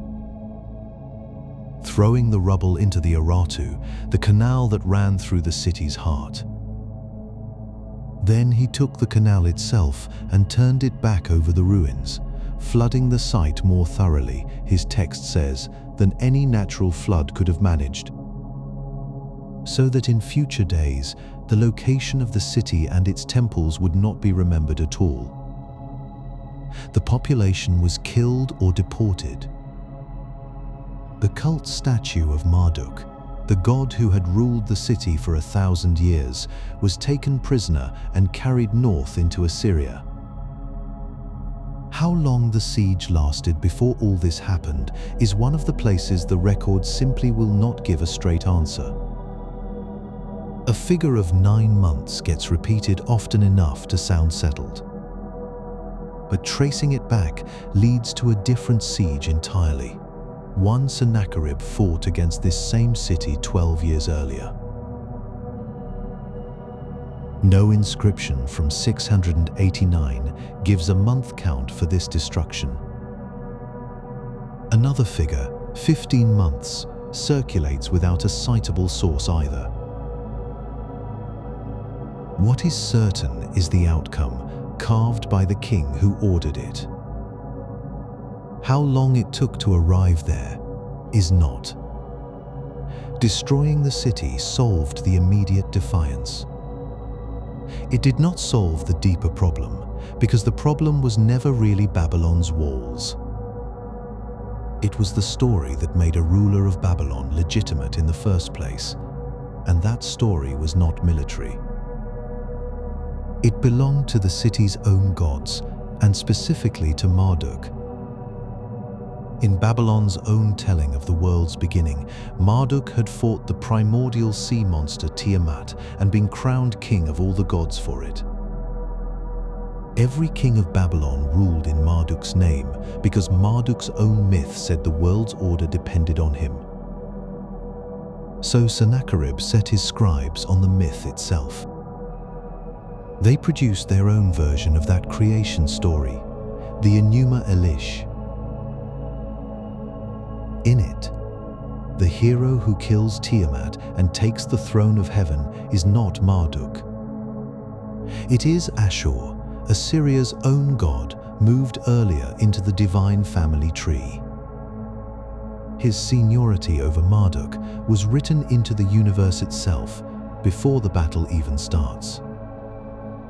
A companion text one modern scholars call Marduk's Ordeal goes further, staging Marduk himself as a defendant. Formally tried, the god who ruled Babylon reduced to a prisoner answering for crimes. Sennacherib built a new festival center at Ashur to perform this rewritten story at the new year, the ritual moment when Babylon had always restaged Marduk's original victory. He took the festival too. None of this was played for effect at the Assyrian court itself. A scholar's letter to the next king quotes the old Babylonian version of the epic approvingly, holding Marduk up as a model of right kingship. Evidence that even inside Sennacherib's own dynasty, men who found something to admire in Babylon had not gone away. 8 years after the water closed over the city, the king who had ordered all of it was murdered. Inside a temple in his own capital by 2 of his own sons. It happened on the 20th day of Tebetu in the depths of winter in 681. Sennacherib had already lost one heir to Babylon's Elamite allies. Around 683, he named a different son, Esarhaddon, his youngest, born to a wife who was not his principal one, as crown prince. He passed over older sons who had reason to expect the throne themselves. One of them, Arda-Mulisu, did not accept being passed over. He and a brother, Nabu-Sharu-Usur, killed their father inside the temple where he had gone to pray. The most detailed surviving account, a tablet from Nineveh, describes the plot being uncovered by 3 Babylonian silversmiths. A recent reassessment of the evidence reads the killing not as a sudden, isolated act, but as an organized coup. Chariot units in the capital, it argues, were recruited in advance. Esarhaddon's own later account of these events, his so-called apology, says he fled the court before the murder and returned afterward at the head of an army. Arda-Mulisu's coronation stalled. Whatever he had planned for the throne once his father was dead, it did not happen cleanly, and while it stalled, Esarhaddon marched. The 2 forces met at a place called Hanigalbat, and there, in front of him, most of his brother's soldiers deserted and came over to his side. He walked into Nineveh without a fight and took the throne his father had already promised him. Then he had his brother's supporters and their families executed. A state that had spent 30 years teaching the world what it could do to a city could not keep its own founder alive inside his own capital. What Esarhaddon says about what happened to his father is its own kind of evidence, and what he does not say is louder. His Babylon inscriptions, written to justify rebuilding the city his father tore down, never once name Sennacherib as the one who destroyed it. They describe an earlier king only in the vaguest terms, an instrument, nothing more, and place the true cause somewhere else entirely. In Esarhaddon's telling, Babylon angered its own gods through neglect of their rights. It was Marduk himself, not any Assyrian king, who ordered the city's ruin as punishment. The destroyer becomes anonymous. the god becomes the author of his own city's suffering. The Babylonian Chronicle, compiled by scribes with every reason to remember what Assyria had done to them, offers its own version of the same silence. Its account of 689 gives only a brief general note that the city was captured. It says nothing at all about the temples, nothing about Marduk's statue, nothing about the canal. The chronicle tradition elsewhere records exactly this kind of cultic detail without hesitation. Two traditions on opposite sides of the same catastrophe independently chose not to describe what had actually happened to the city and its god. Neither explains why. The silence itself is the record. That silence is what let Esarhaddon do what he did next. Rebuild the city his own father had destroyed and justified using Babylon's own theology rather than his own authority.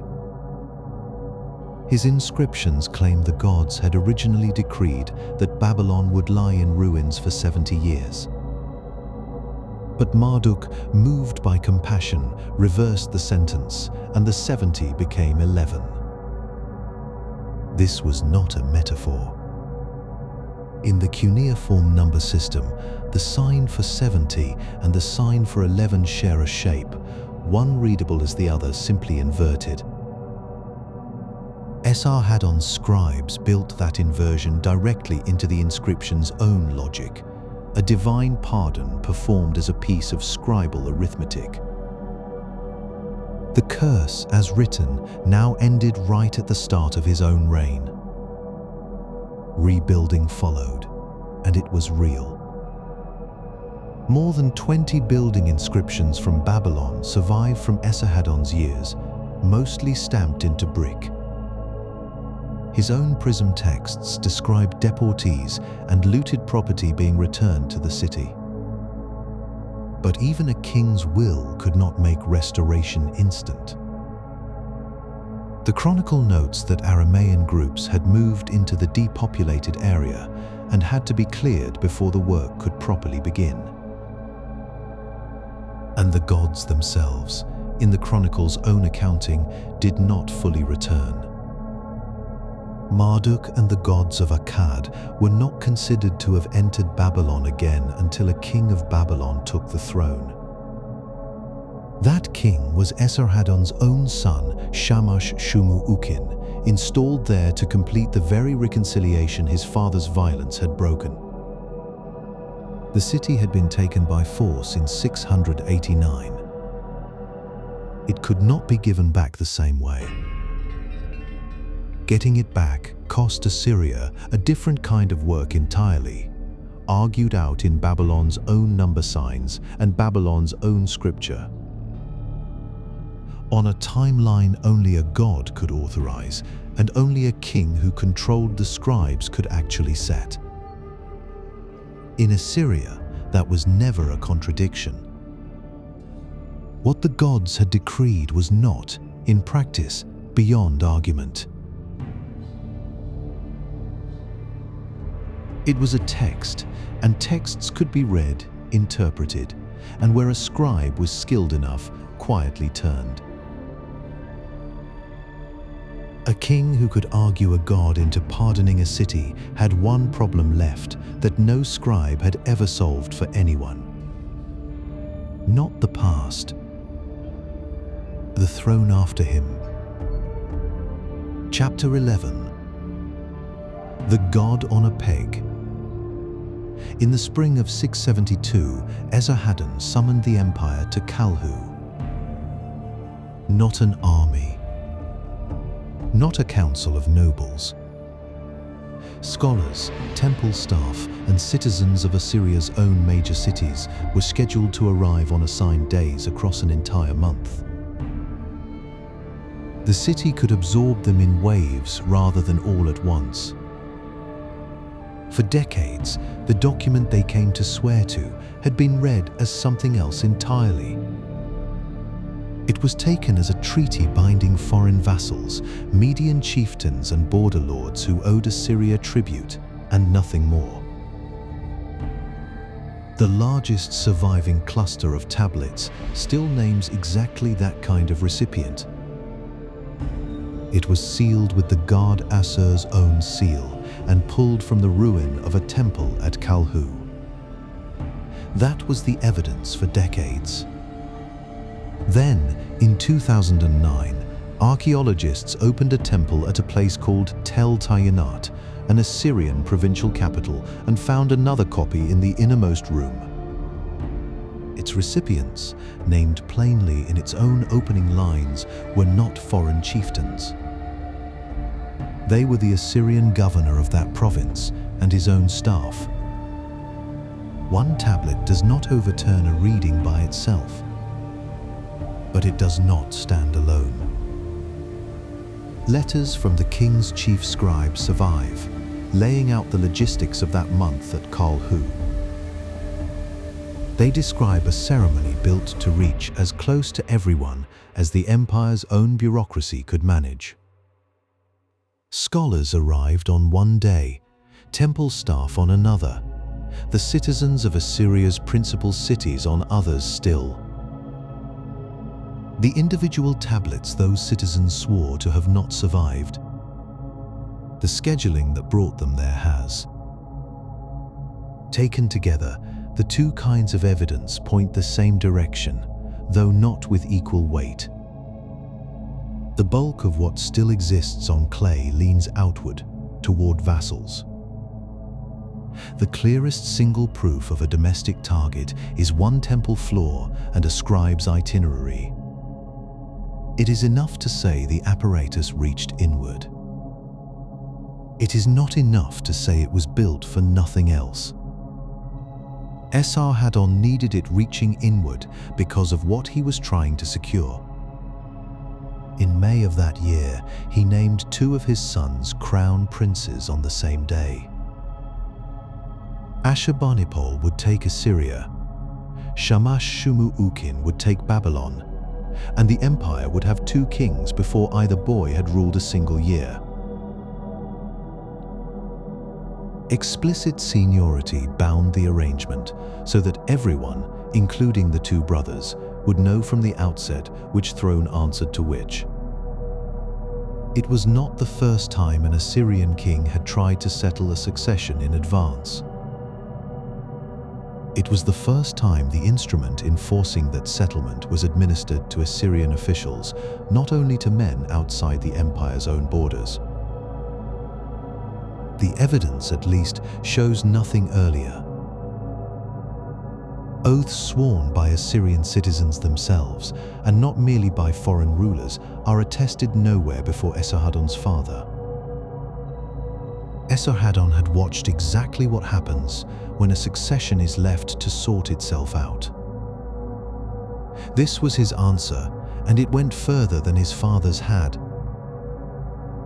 There was a reason it needed to go further, one the king himself would not have named this way, but that the record makes plain enough. Nothing in that period passed a throne without his astrologer's clearance. This was the same king who consulted oracles and diviners more than any Assyrian ruler on record, and by 672 that habit had hardened into procedure.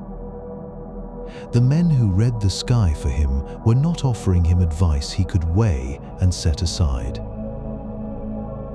They were issuing terms.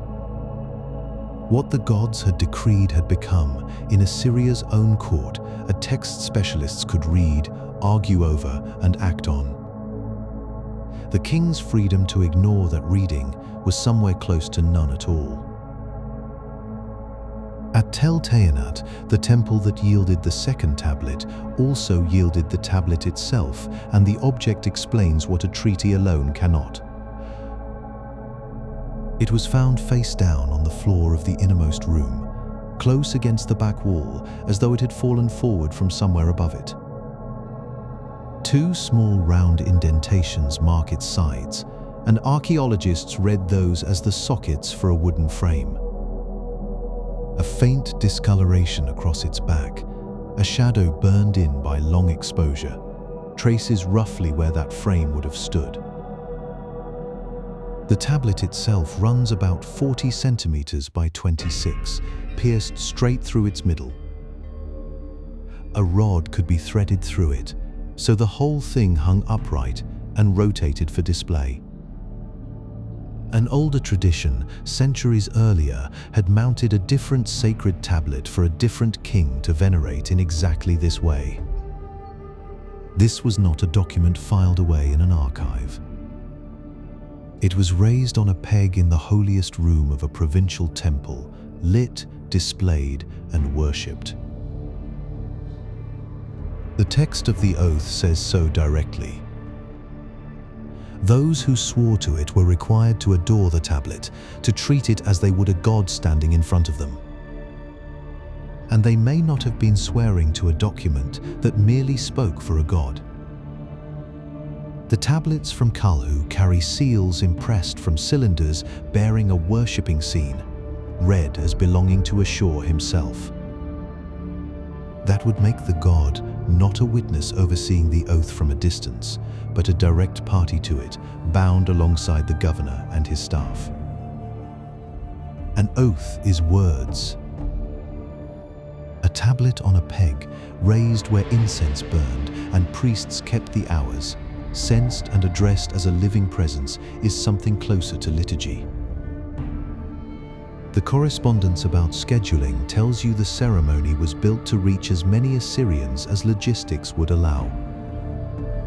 The tablet on its stand tells you what it felt like to be one of them. They stood before a god made out of clay and oath text, swearing loyalty to a king who was somewhere else entirely. Read the whole of it together, and the case for an apparatus turned inward is a strong one.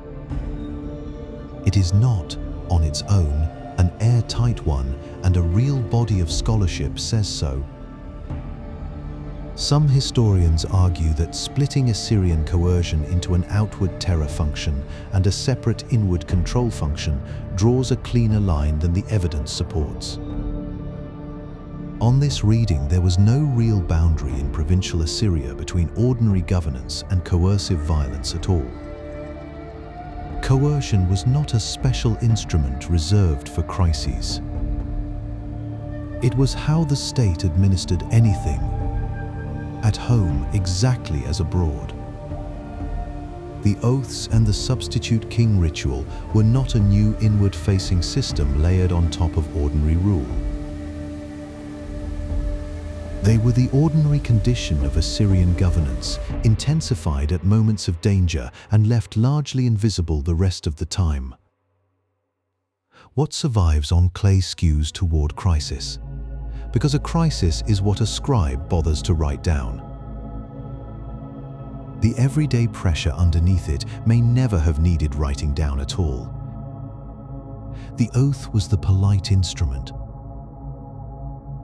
Chapter 12. The Substitute King.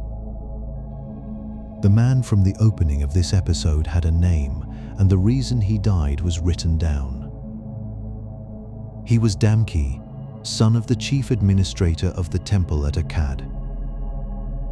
The throne he sat on for 100 days was never his to lose, because it had never been his to keep. Assyrian astrologers watched the sky in quadrants, each one answering for a different land. When the moon went dark over the quarter marked Akkad, the omen said the king of Babylon would die. Esarhaddon ruled Babylon as well as Assyria. He did not wait to find out if the sky meant it. The rule was old enough to have its own tablet, chipped and partial, and specific enough to name what counted as a triggering eclipse and what did not. Across 16 recorded eclipses in 2 reigns, exactly half met the conditions. In every one of those cases, without exception, a substitute went onto the throne. Not a criminal awaiting punishment, repurposed for symbolism. A man crowned in earnest, dressed in the royal robes, given a court of his own reported at a third to half the size of the true king's. For as long as the danger lasted, he was addressed as King of Assyria. Because Esarhaddon held both crowns, the ritual sometimes had to run twice with the same man, once for each threatened throne. It ran 3 times across his reign. 100 days was the outer edge of how long the danger was reckoned to last. Damki held both crowns for close to that long, standing in for Esarhaddon and, at the same time, for Esarhaddon's own son, the crown prince of Babylon, Shamash Shumuukin. Not a brother wearing his brother's face. A commoner's household standing in for 2 members of the same royal line at once. The omen did not distinguish between them, and the ritual did not either. A letter survives from the men who arranged it, and it says something the ritual itself never explains. Usually the substitute was chosen for his insignificance, someone whose death would cost the state nothing it valued. Damchi was not that. He came from a prominent Babylonian family at a moment when Babylonian loyalty was already in question. The same letter suggests the choice may not have been neutral at all. A danger to be absorbed and a warning to be delivered to the family watching him wear the crown. When the 100 days ended, the eclipse had passed and the omen was still owed its death. Damki was killed, and the woman enthroned beside him as his queen was killed with him. What happened next is the detail the record keeps returning to. Their bodies were dressed, displayed, mourned, and buried with the full funerary rites of a king and queen of Assyria. The state that had just killed them conducted the funeral. Not a disposal. A funeral correctly performed for 2 people executed on schedule. The death itself was what discharged the omen, and a king who is not properly mourned, even a substitute one, was not considered to have properly died. Esarhaddon lived through all of it, in the palace, safe, waiting. The most powerful man in the world could not simply decide the omen was wrong and carry on. Something in Assyria outranked the king, and it was not an army or a rival claimant. It was the sky read correctly, and a rule nobody in the palace was willing to be the one who ignored. A king who would surrender his own throne on a schedule set by the moon was not a king without enemies. And his enemies understood exactly how frightened that made him. In 671 BC, at the temple complex of Haran, a slave girl fell into prophecy and named a new king. Not Esarhaddon, not his son. A senior Assyrian official named Sasi, and the god speaking through her said he descended from Sargon and was owed the throne by right. This was not whispered in a back room. Oaths of loyalty to Sasi were already circulating among his supporters. It was the same mechanism the crown used to bind men to its own kings, now turned against the king who had commissioned it. The plot that had killed Sennacherib a decade earlier had moved in near silence. It stayed close enough to the palace that it broke into the open only with the knife. This one did the opposite. It spread through Haran, into Babylonia, into the administrative heart of Assyria itself, carried by men who seemed to have genuinely believed the oracle. A conspiracy convinced of its own divine sanction does not need to hide. It needs followers, and it was finding them. Esarhaddon was away on campaign when word reached him. He came back to a court riddled with a rival claim that had grown large enough to be dangerous and careless enough to be traceable. It was not an army that stopped it. It was paper. Denunciation letters, the same administrative machinery that tracked grain and garrisons, began naming names, and the names kept multiplying. Sassi was killed. The oracle was killed. A substantial number of officials and officers who had backed the claim, some of them senior men inside Esarhaddon's own government, were killed with them. The same divination that had put Damki through 100 days and a state funeral had, from another direction, produced a man convinced the gods made him king. One apparatus, working both sides of the same fear. It had forced the true king off his own throne to save his life, and it had nearly put someone else on that throne in earnest. Once was enough to prove it was not theatre. Esarhaddon survived the purge, but not unchanged. Afterward, he restricted how many people were allowed to come into his own presence. A king who had already given up his throne once to a man dressed as him made a change. He made it harder for anyone to stand close enough to threaten the crown for real. He had 2 years left to use it. In 669, Marduk's statue finally went home to Babylon, and the wound his father had torn open was, on paper, closed. Esarhaddon died that autumn on the road to Egypt before either of his named heirs had taken a throne. It was exactly the moment the Oath of 672 had been built for, and the person who reached for it first was not Ashurbanipal. It was his grandmother. Zakutu, Esarhaddon's own mother, issued a treaty in her own name and voice. In the tablet's own words, it bound all the people of Assyria, royal relatives and governors, the bearded and the eunuchs, courtiers, everyone entering the palace. All owed loyalty now to her grandson Ashurbanipal as king. Modern readings of the succession are cautious about crediting her with engineering the outcome alone. Esarhaddon's own planning years earlier is judged the larger cause. But her treaty is not a footnote to that planning.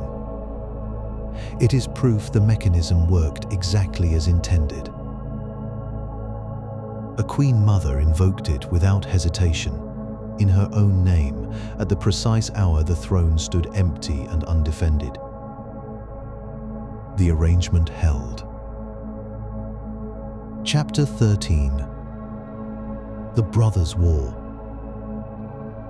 In 652 BC, the arrangement broke. Esarhaddon had built it with exactly this failure in mind. Ashurbanipal would rule Assyria. His brother, Shamash-Shumuukin, would rule Babylon beneath him, ranked lower but sworn to, protected, given a throne of his own rather than a governor's chair. It was meant to stop two brothers from doing to each other what two brothers had already done to their father. For 19 years it held.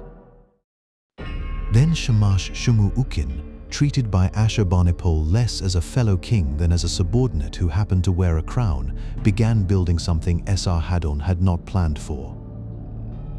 He built it in secret, over years, not in a single act of rage.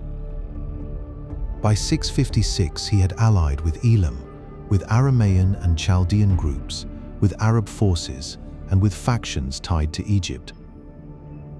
It was nearly every power with a reason to resent Assyrian control.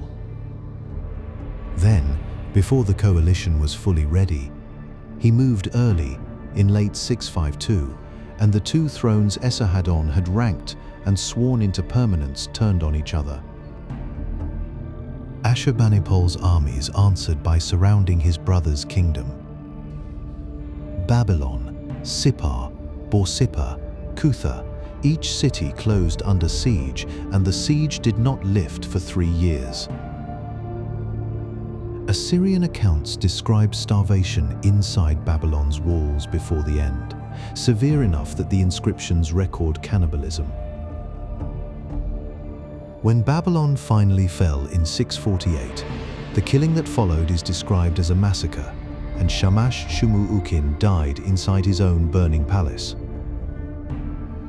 The sources disagree on whether he set the fire himself or died in the fighting that reached him first. Either way, the brother who had shared Esarhaddon's succession settled his claim by being burned inside the walls he had held. What the war cost Assyria in men and grain and years is written plainly into the record. What it cost the treasury is not. It has become common to say the war nearly bankrupted the empire, and the war was large enough and long enough that the claim sounds reasonable.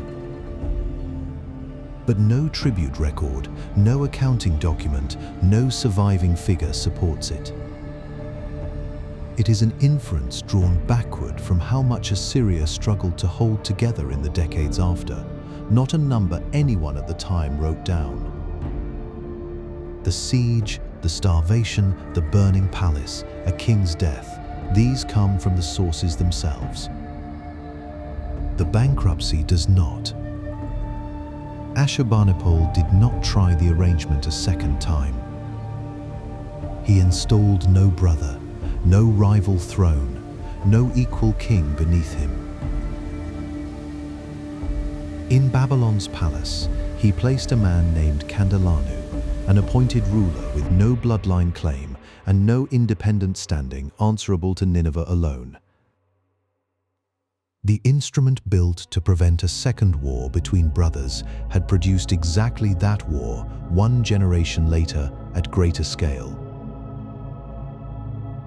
Ashurbanipal's answer was to remove the instrument rather than repair it.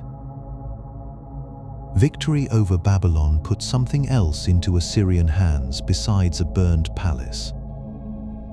It put Babylonia's scholarly archives within reach, and Ashurbanipal moved on them with the same administrative machinery that ran everything else his empire touched. A surviving letter preserved in 2 copies shows him ordering an agent named Shadunu into Borsippa with instructions to compel the scholars there to surrender what they held. Every tablet in their private houses, every tablet inside the Izida temple.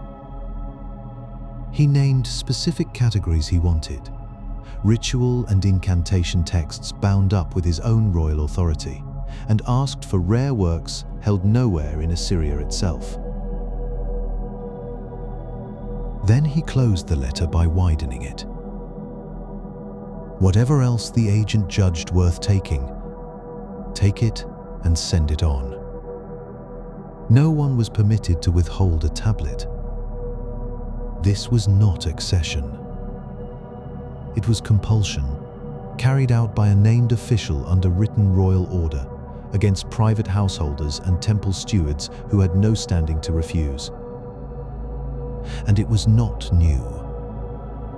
Comparable letters directing tablets to be copied for the royal family date to Esarhaddon's reign as well, before his son ever sat on the Assyrian throne.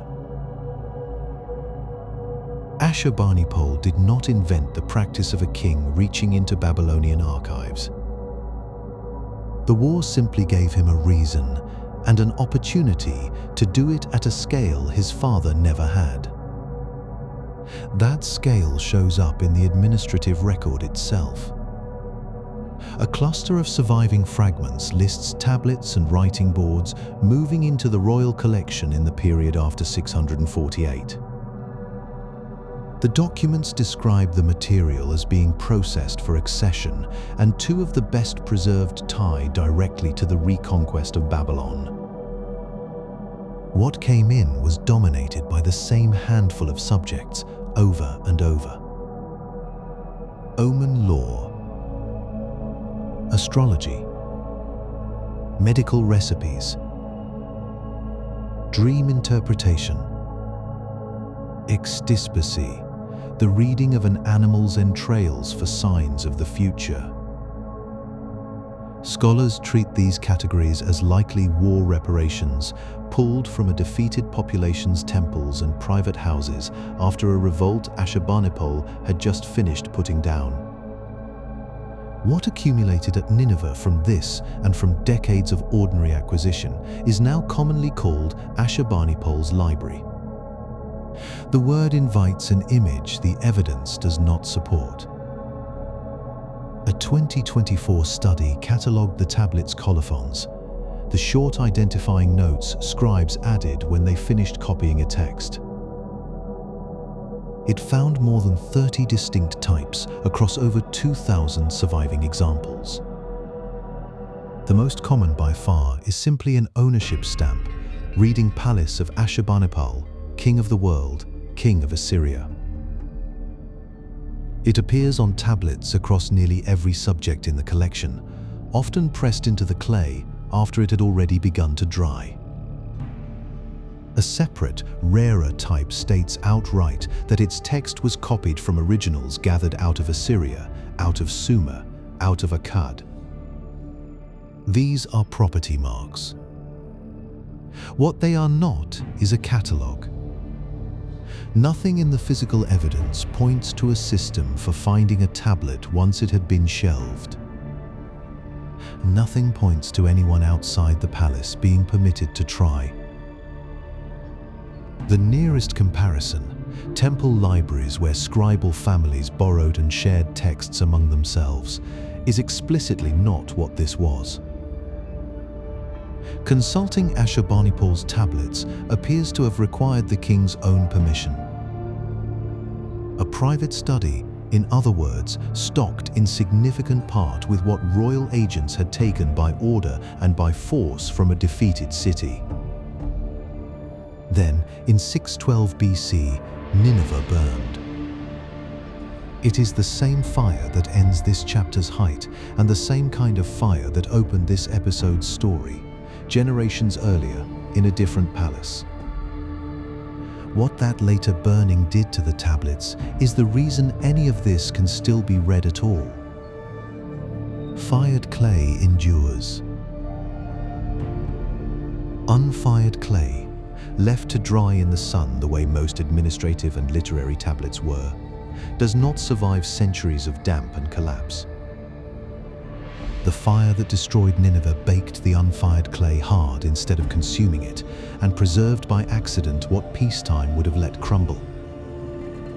Excavations beginning in 1849 recovered the result, roughly 30,000 tablets and fragments, most of them from 2 rooms in the palace's southwest wing. Of that number, after more than a century and a half of work, about 200 have ever been reassembled into anything close to whole. 648 BC is the widest the empire ever was, and the best documented it would ever be. Within 20 years, there would be almost nothing left to read. Chapter 14.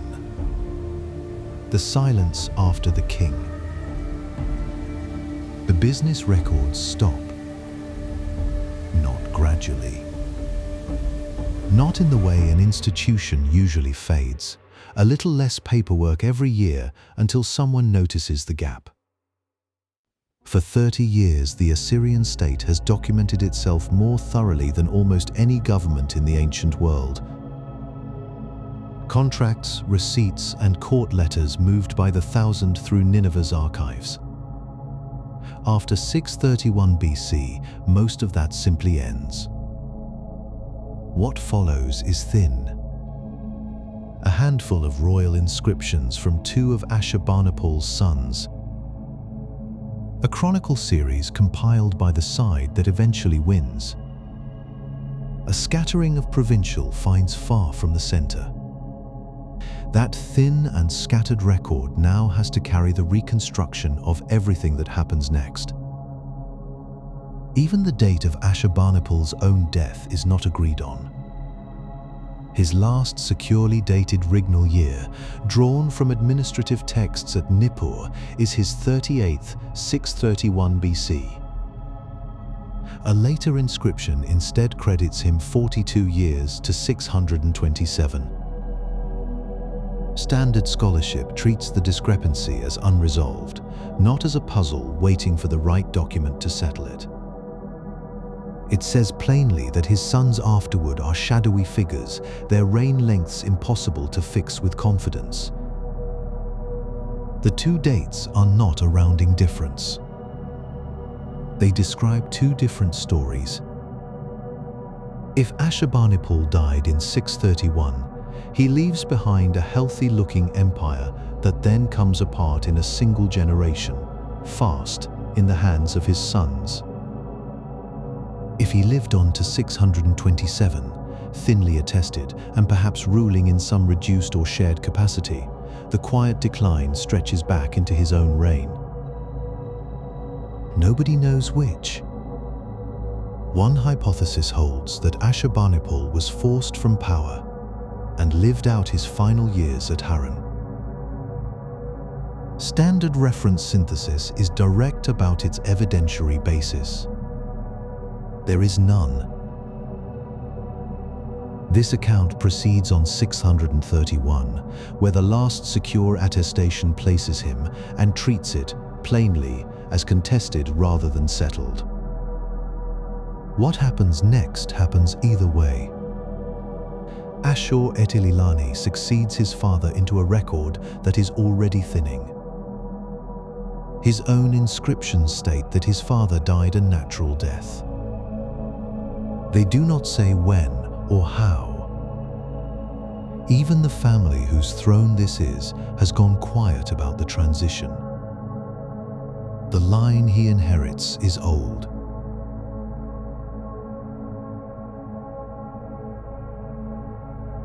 It runs back through the title carved into a throne room wall a lifetime ago. Further back still, it runs to the Isiakas shore, the stewards who governed a merchant city more than 1,000 years before. Their rule barred one man from ever calling himself king. It survives the return of that title. It survives conquest, administration, and every crisis this empire has absorbed since. It breaks now. Within roughly a year of Ashurbanipal's last secure attestation, Assyria has two men claiming to be his legitimate heir. A third man sits on the throne who is neither. Ashur-etililani is deposed or eclipsed, the sources will not say which, by his own general. The general is a eunuch named Sin-shumu-lishir, and he seizes Babylon and Nippur, ruling parts of northern Babylonia as king in his own right. He is the only eunuch ever to claim the Assyrian throne. Nothing is known of his origin or his family. The Uruk king list credits him a single regnal year, and texts from Babylon, Nippur, and Ruah confirm he held it. He holds it for something like 3 months before Ashur-etililani's brother Sin-sharishkun puts him down and takes the throne himself. 3 claimants. 2 years. A line of succession more than 1,000 years old ends here, in a scramble between an heir, a court official who commanded troops, and a brother. No enemy has reached the gates. This empire spent centuries building an apparatus to make succession orderly, sworn oaths and named heirs, and a throne room built to declare who holds it. It comes apart here, under men who were all, by the empire's own definition, on the inside. At almost the same moment in 627, Kandalanu, the Assyrian installed king of Babylon, dies. For decades, the empire has governed its own heartland, and Babylon, through a divided kingship, one man on each throne, both answering to Nineveh. Kandalanu's death removes the Babylonian half of that arrangement entirely. At the exact moment, the Assyrian half is fighting itself. The seat in Babylon stands empty. A Chaldean leader named Nabopolassar moves into it. In 626 BC, he defeats the Assyrian garrison forces holding Babylon and takes the city. Sin-shar-ishkun, newly on the throne himself, sends an army to retake it. His forces manage to recover Nippur that October, but they cannot dislodge Nabopolassar from either Babylon or Uruk. The failure to catch and kill him is what lets his kingship hold. On the 23rd of November, 626 BC, Nabopolassar sits on the throne of Babylon as its king. The date comes from the Babylonian Chronicle, the precision of the winning side's own record. It is not yet over. Sin-shar-ishkun does not simply concede the south. Through 625 and into 623, he campaigns in northern Babylonia with real success, retaking Sippar, and in 623 leading the recovery of Uruk itself in person. For 3 more years after losing the city, Assyria is still capable of winning battles in Babylonia. Then, in 622, a revolt breaks out in Assyria's own western provinces, and Sin-shar-ishkun has to abandon the Babylonian campaign to deal with it. He never returns to finish it. The provinces that revolt are not the ones fighting him in the south. They are on the opposite side of the empire, and they pull an army away from a war it was still winning. By 620 BC, Nabopolassar holds all of Babylonia. Assyria's repeated attempts to reverse that loss had, each time, been interrupted by conflicts inside Assyria itself. Chapter 15. The Fall of Assyria.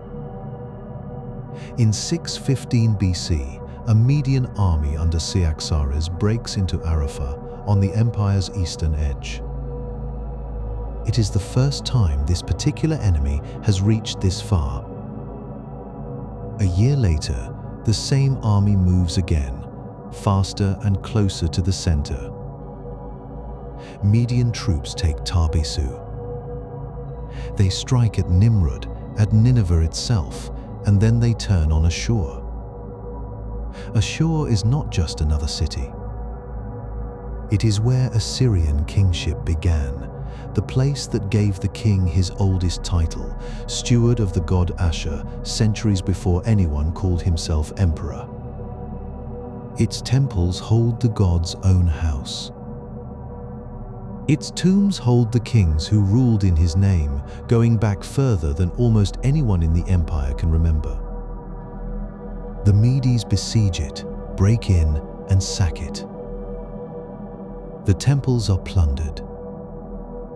The royal tombs are opened and demolished, the dead disturbed after lying undisturbed for hundreds of years. Nabopolassar's Babylonian forces arrive after the plunder has already started.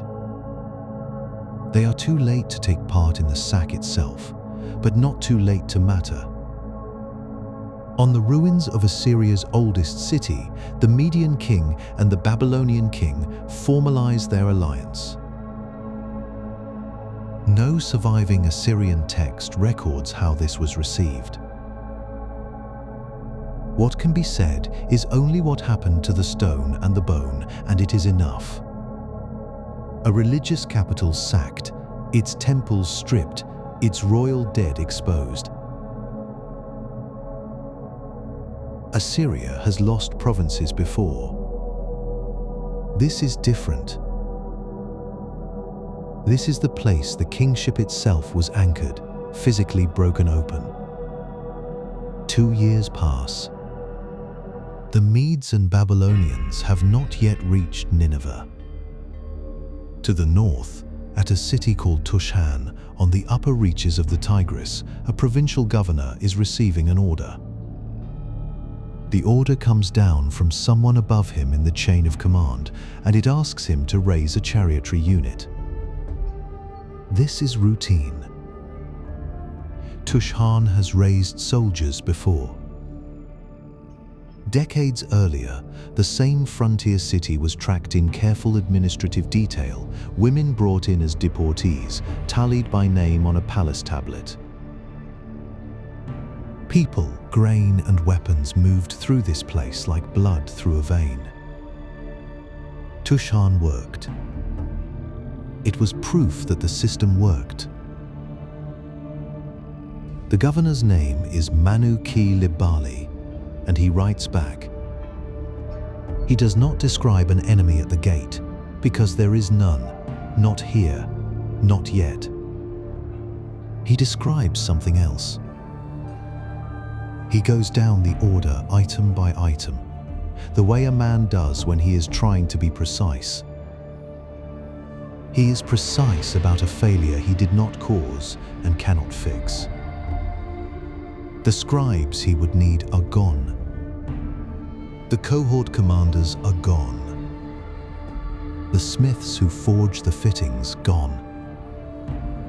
The bow makers, gone. The arrow makers, gone. Every specialist whose skill turns raw material and untrained men into a functioning chariot unit has already left the city. He is not reporting a battle. He is reporting that the apparatus for producing a battle has stopped working. The people who make soldiers possible are not there to be commanded. Commanding requires someone to still be standing in front of you, and they no longer are. His letter closes in something close to despair, plainly telling his superiors that he cannot do what has been asked of him. Excavators recovered it on a burnt floor at the site identified as ancient Tushan, and they have called it unparalleled. The archive it belongs to spans roughly 3 years, from just before the fall of Nineveh to just after it. It is the only surviving Assyrian administrative record that covers that exact window. It is among the last things anyone in the Assyrian bureaucracy is known to have written down. No siege has reached this province. No army stands outside its walls. And still, the machine has already failed, quietly, on paper, in a governor's office far from where anyone was watching. Nineveh does not have that kind of distance left to spend. Cyaxares and Nabopolassar bring their combined armies against the capital itself, and the siege holds for roughly 3 months. Sennacherib had built this city to be seen.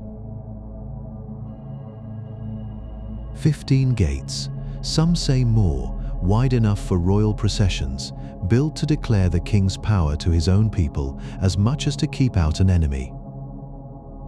Nobody who designed those gates was thinking about a siege. In the weeks before the city falls, its defenders start narrowing them. At the Adad Gate, an opening roughly 4 meters across is bricked down to about 2. 4 meters is a processional width. 2 is a width a few men can hold. The narrowing is being done by hand, in a hurry, to the part of the city its builders had been proudest of. Excavations at another gate, the Shamash Gate, tell much the same story. In that same destruction layer, archaeologists recovered a stele of the great king Ashurbanipal, smashed into pieces and later reconstructed from nearly 200 fragments. This was not incidental damage. It was targeted. Someone made a point of destroying it. The gates built to project power become the gates that cannot be defended. They are torn down to something smaller and plainer, walls in a hurry, mud bricks stacked against an opening never meant to close. At the Halsey Gate, the remains of at least 16 people were found where they fell in the fighting, never buried. That is the last image before the city goes quiet. Nineveh falls, and the Babylonian record puts the withdrawal of the Median army on the 14th of September in the year 61 Fraud BC, after the pillaging is done. It is tempting to end there. Most tellings do. But the state does not end there. Sin-shar-ish-kun, king at Nineveh, dies with his capital. Somewhere in what remains of the government, a new king is declared, Ashur-uballit II, and he does not surrender. He moves what is left of Assyria west to Haran and finds an unlikely partner. Egypt under Necho II sends troops to prop him up. It is not loyalty to a former master. A weakened Assyria, still standing, is more useful to Egypt than a triumphant Babylon on its border. For one more year, or 2 or 3, depending on the account, there is still an Assyrian king. Still a capital, still an army in the field. The name is not new. More than 7 centuries earlier, a king called Ashur-uballit had written to the pharaoh of Egypt for the first time, called himself Great King and Brother, and asked for gold as though the asking settled it. That letter is where Assyria first appears in the record as a power in its own right. The second Ashur-uballit holds a borrowed capital and takes Egyptian troops instead of writing to Egypt as an equal. Everything this story has covered lies between the two men, and the relationship has turned end for end. Then Nabopolassar and Cyaxares come for Haran as well, and the sources stop agreeing with each other. Some place the city's fall at 610 BC. Others have it holding out 2 years longer, until 608. Nobody alive today can say for certain which is right. What can be said is that somewhere in that narrow, disputed span of years, the last Assyrian king stops being a king. No one afterward claims the title again. Epilogue. What outlived it? People kept living at Nineveh. The city never ruled again. It never regained its palaces, its archives, its place at the center of anything. But the ground did not stay empty. Excavation shows people occupying and using the site for centuries after the fire, on through the Parthian period and into the Sasanian, long after the empire that built the place had stopped existing in any form. The record thins the further out it goes, and thins again, but it does not stop. A Greek geographer mentions the city and its plain around the turn of the era, writing about it as a place still there to mention. In 627 AD, more than 1,200 years after the empire fell, Nineveh's ground hosted a battle between the Byzantine and Sasanian armies, 2 powers fighting over a stretch of dirt Sennacherib had once ruled from. The site was only finally abandoned after the Mongol invasion swept through in the 13th century. Memory got there first, though, and memory got it wrong almost immediately. In 401 BC, a little more than 2 centuries after Nineveh fell, a Greek army is retreating north along the Tigris. Its commander, a soldier and writer named Xenophon, records passing a great fortified city, deserted, its walls still standing.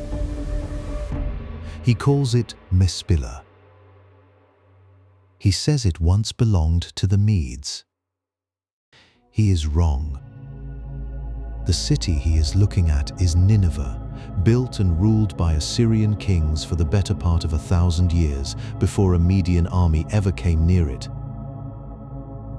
2 centuries is not long for walls to still be standing and visible from the road. It is more than long enough for everyone who knew what those walls were to have died, and for their children's children to have inherited the wrong answer instead. The ruins outlasted the memory of who had built them. Something else survived that gap entirely intact, and it was not made of stone. For 1,000 years, the Assyrian king had ruled as steward to a god named Ashur, holding a throne that belonged on paper to Ashur himself. In 539 BC, more than 70 years after Nineveh burned, the Persian king Cyrus the Great took Babylon and began returning cult statues that earlier rulers had carried off from their home cities. His own inscription lists the gods he restored. Ashur is named among them. The statue went home to Ashur, to a temple site that had already stood empty for decades, and worship resumed there under new management, first Babylonian, then Persian. Archaeologists have found the building this produced, standing near the ruins of the original Ashur temple and raised in a distinctly Babylonian architectural style. Specialists identify it as the most significant structure built at Ashur after the empire's fall. People with unmistakably Assyrian names show up afterward in administrative records from Babylon, from Sippar, from Nippur. At Uruk, one community is specifically tied to the ongoing worship of Ashur, continuing through the Chaldean period and into at least the reign of the Persian king Cambyses. None of this brought the kingdom back. No line reclaimed a throne. No army reassembled the provinces. What returned was smaller than a kingdom and in its way harder to kill. A god, a temple, a congregation. For 1,000 years, an Assyrian king could tell his people that he ruled because Ashur had commanded it. The apparatus built around that claim eventually reached from the Nile to the Zagros. All of that failed. The god did not need the empire in order to keep going. The stone that same apparatus cut to be seen has fared differently. Beginning in the 19th century, excavators pulled the carved reliefs out of the Northwest Palace at Nimrud, the same panels once meant to stop a visitor cold before they ever reached the throne. They did not stay together. A research project set out to track where they had gone, one institution at a time. The count came to at least 76 museums across more than a dozen countries. 36 of those collections are in the United States, 13 in the United Kingdom. The Iraq Museum in Baghdad keeps what remained in the country the palace was built in. A single throne room, designed to overwhelm one visitor at a time in one place, now stands in pieces on 3 continents. Some of what those excavations recovered never made it to a museum shelf at all. In February 2015, fighters from the group calling itself the Islamic State entered the Mosul Museum and filmed themselves taking sledgehammers and power tools to what was inside, including material excavated from Nimrud generations earlier.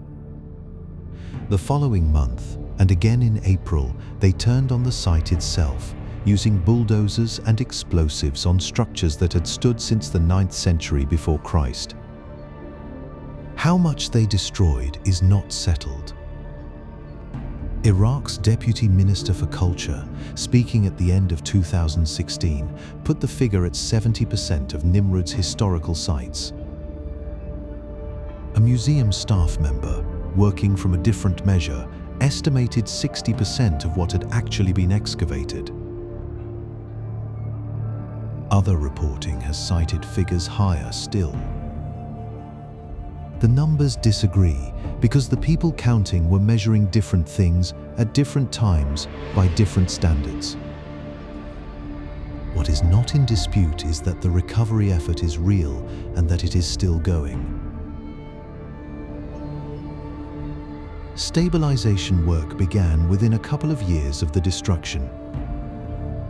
By 2018, an international group had formed around the project, Iraq's own Antiquities Board working alongside the Louvre, the World Monuments Fund, the Alip Foundation, and the Smithsonian.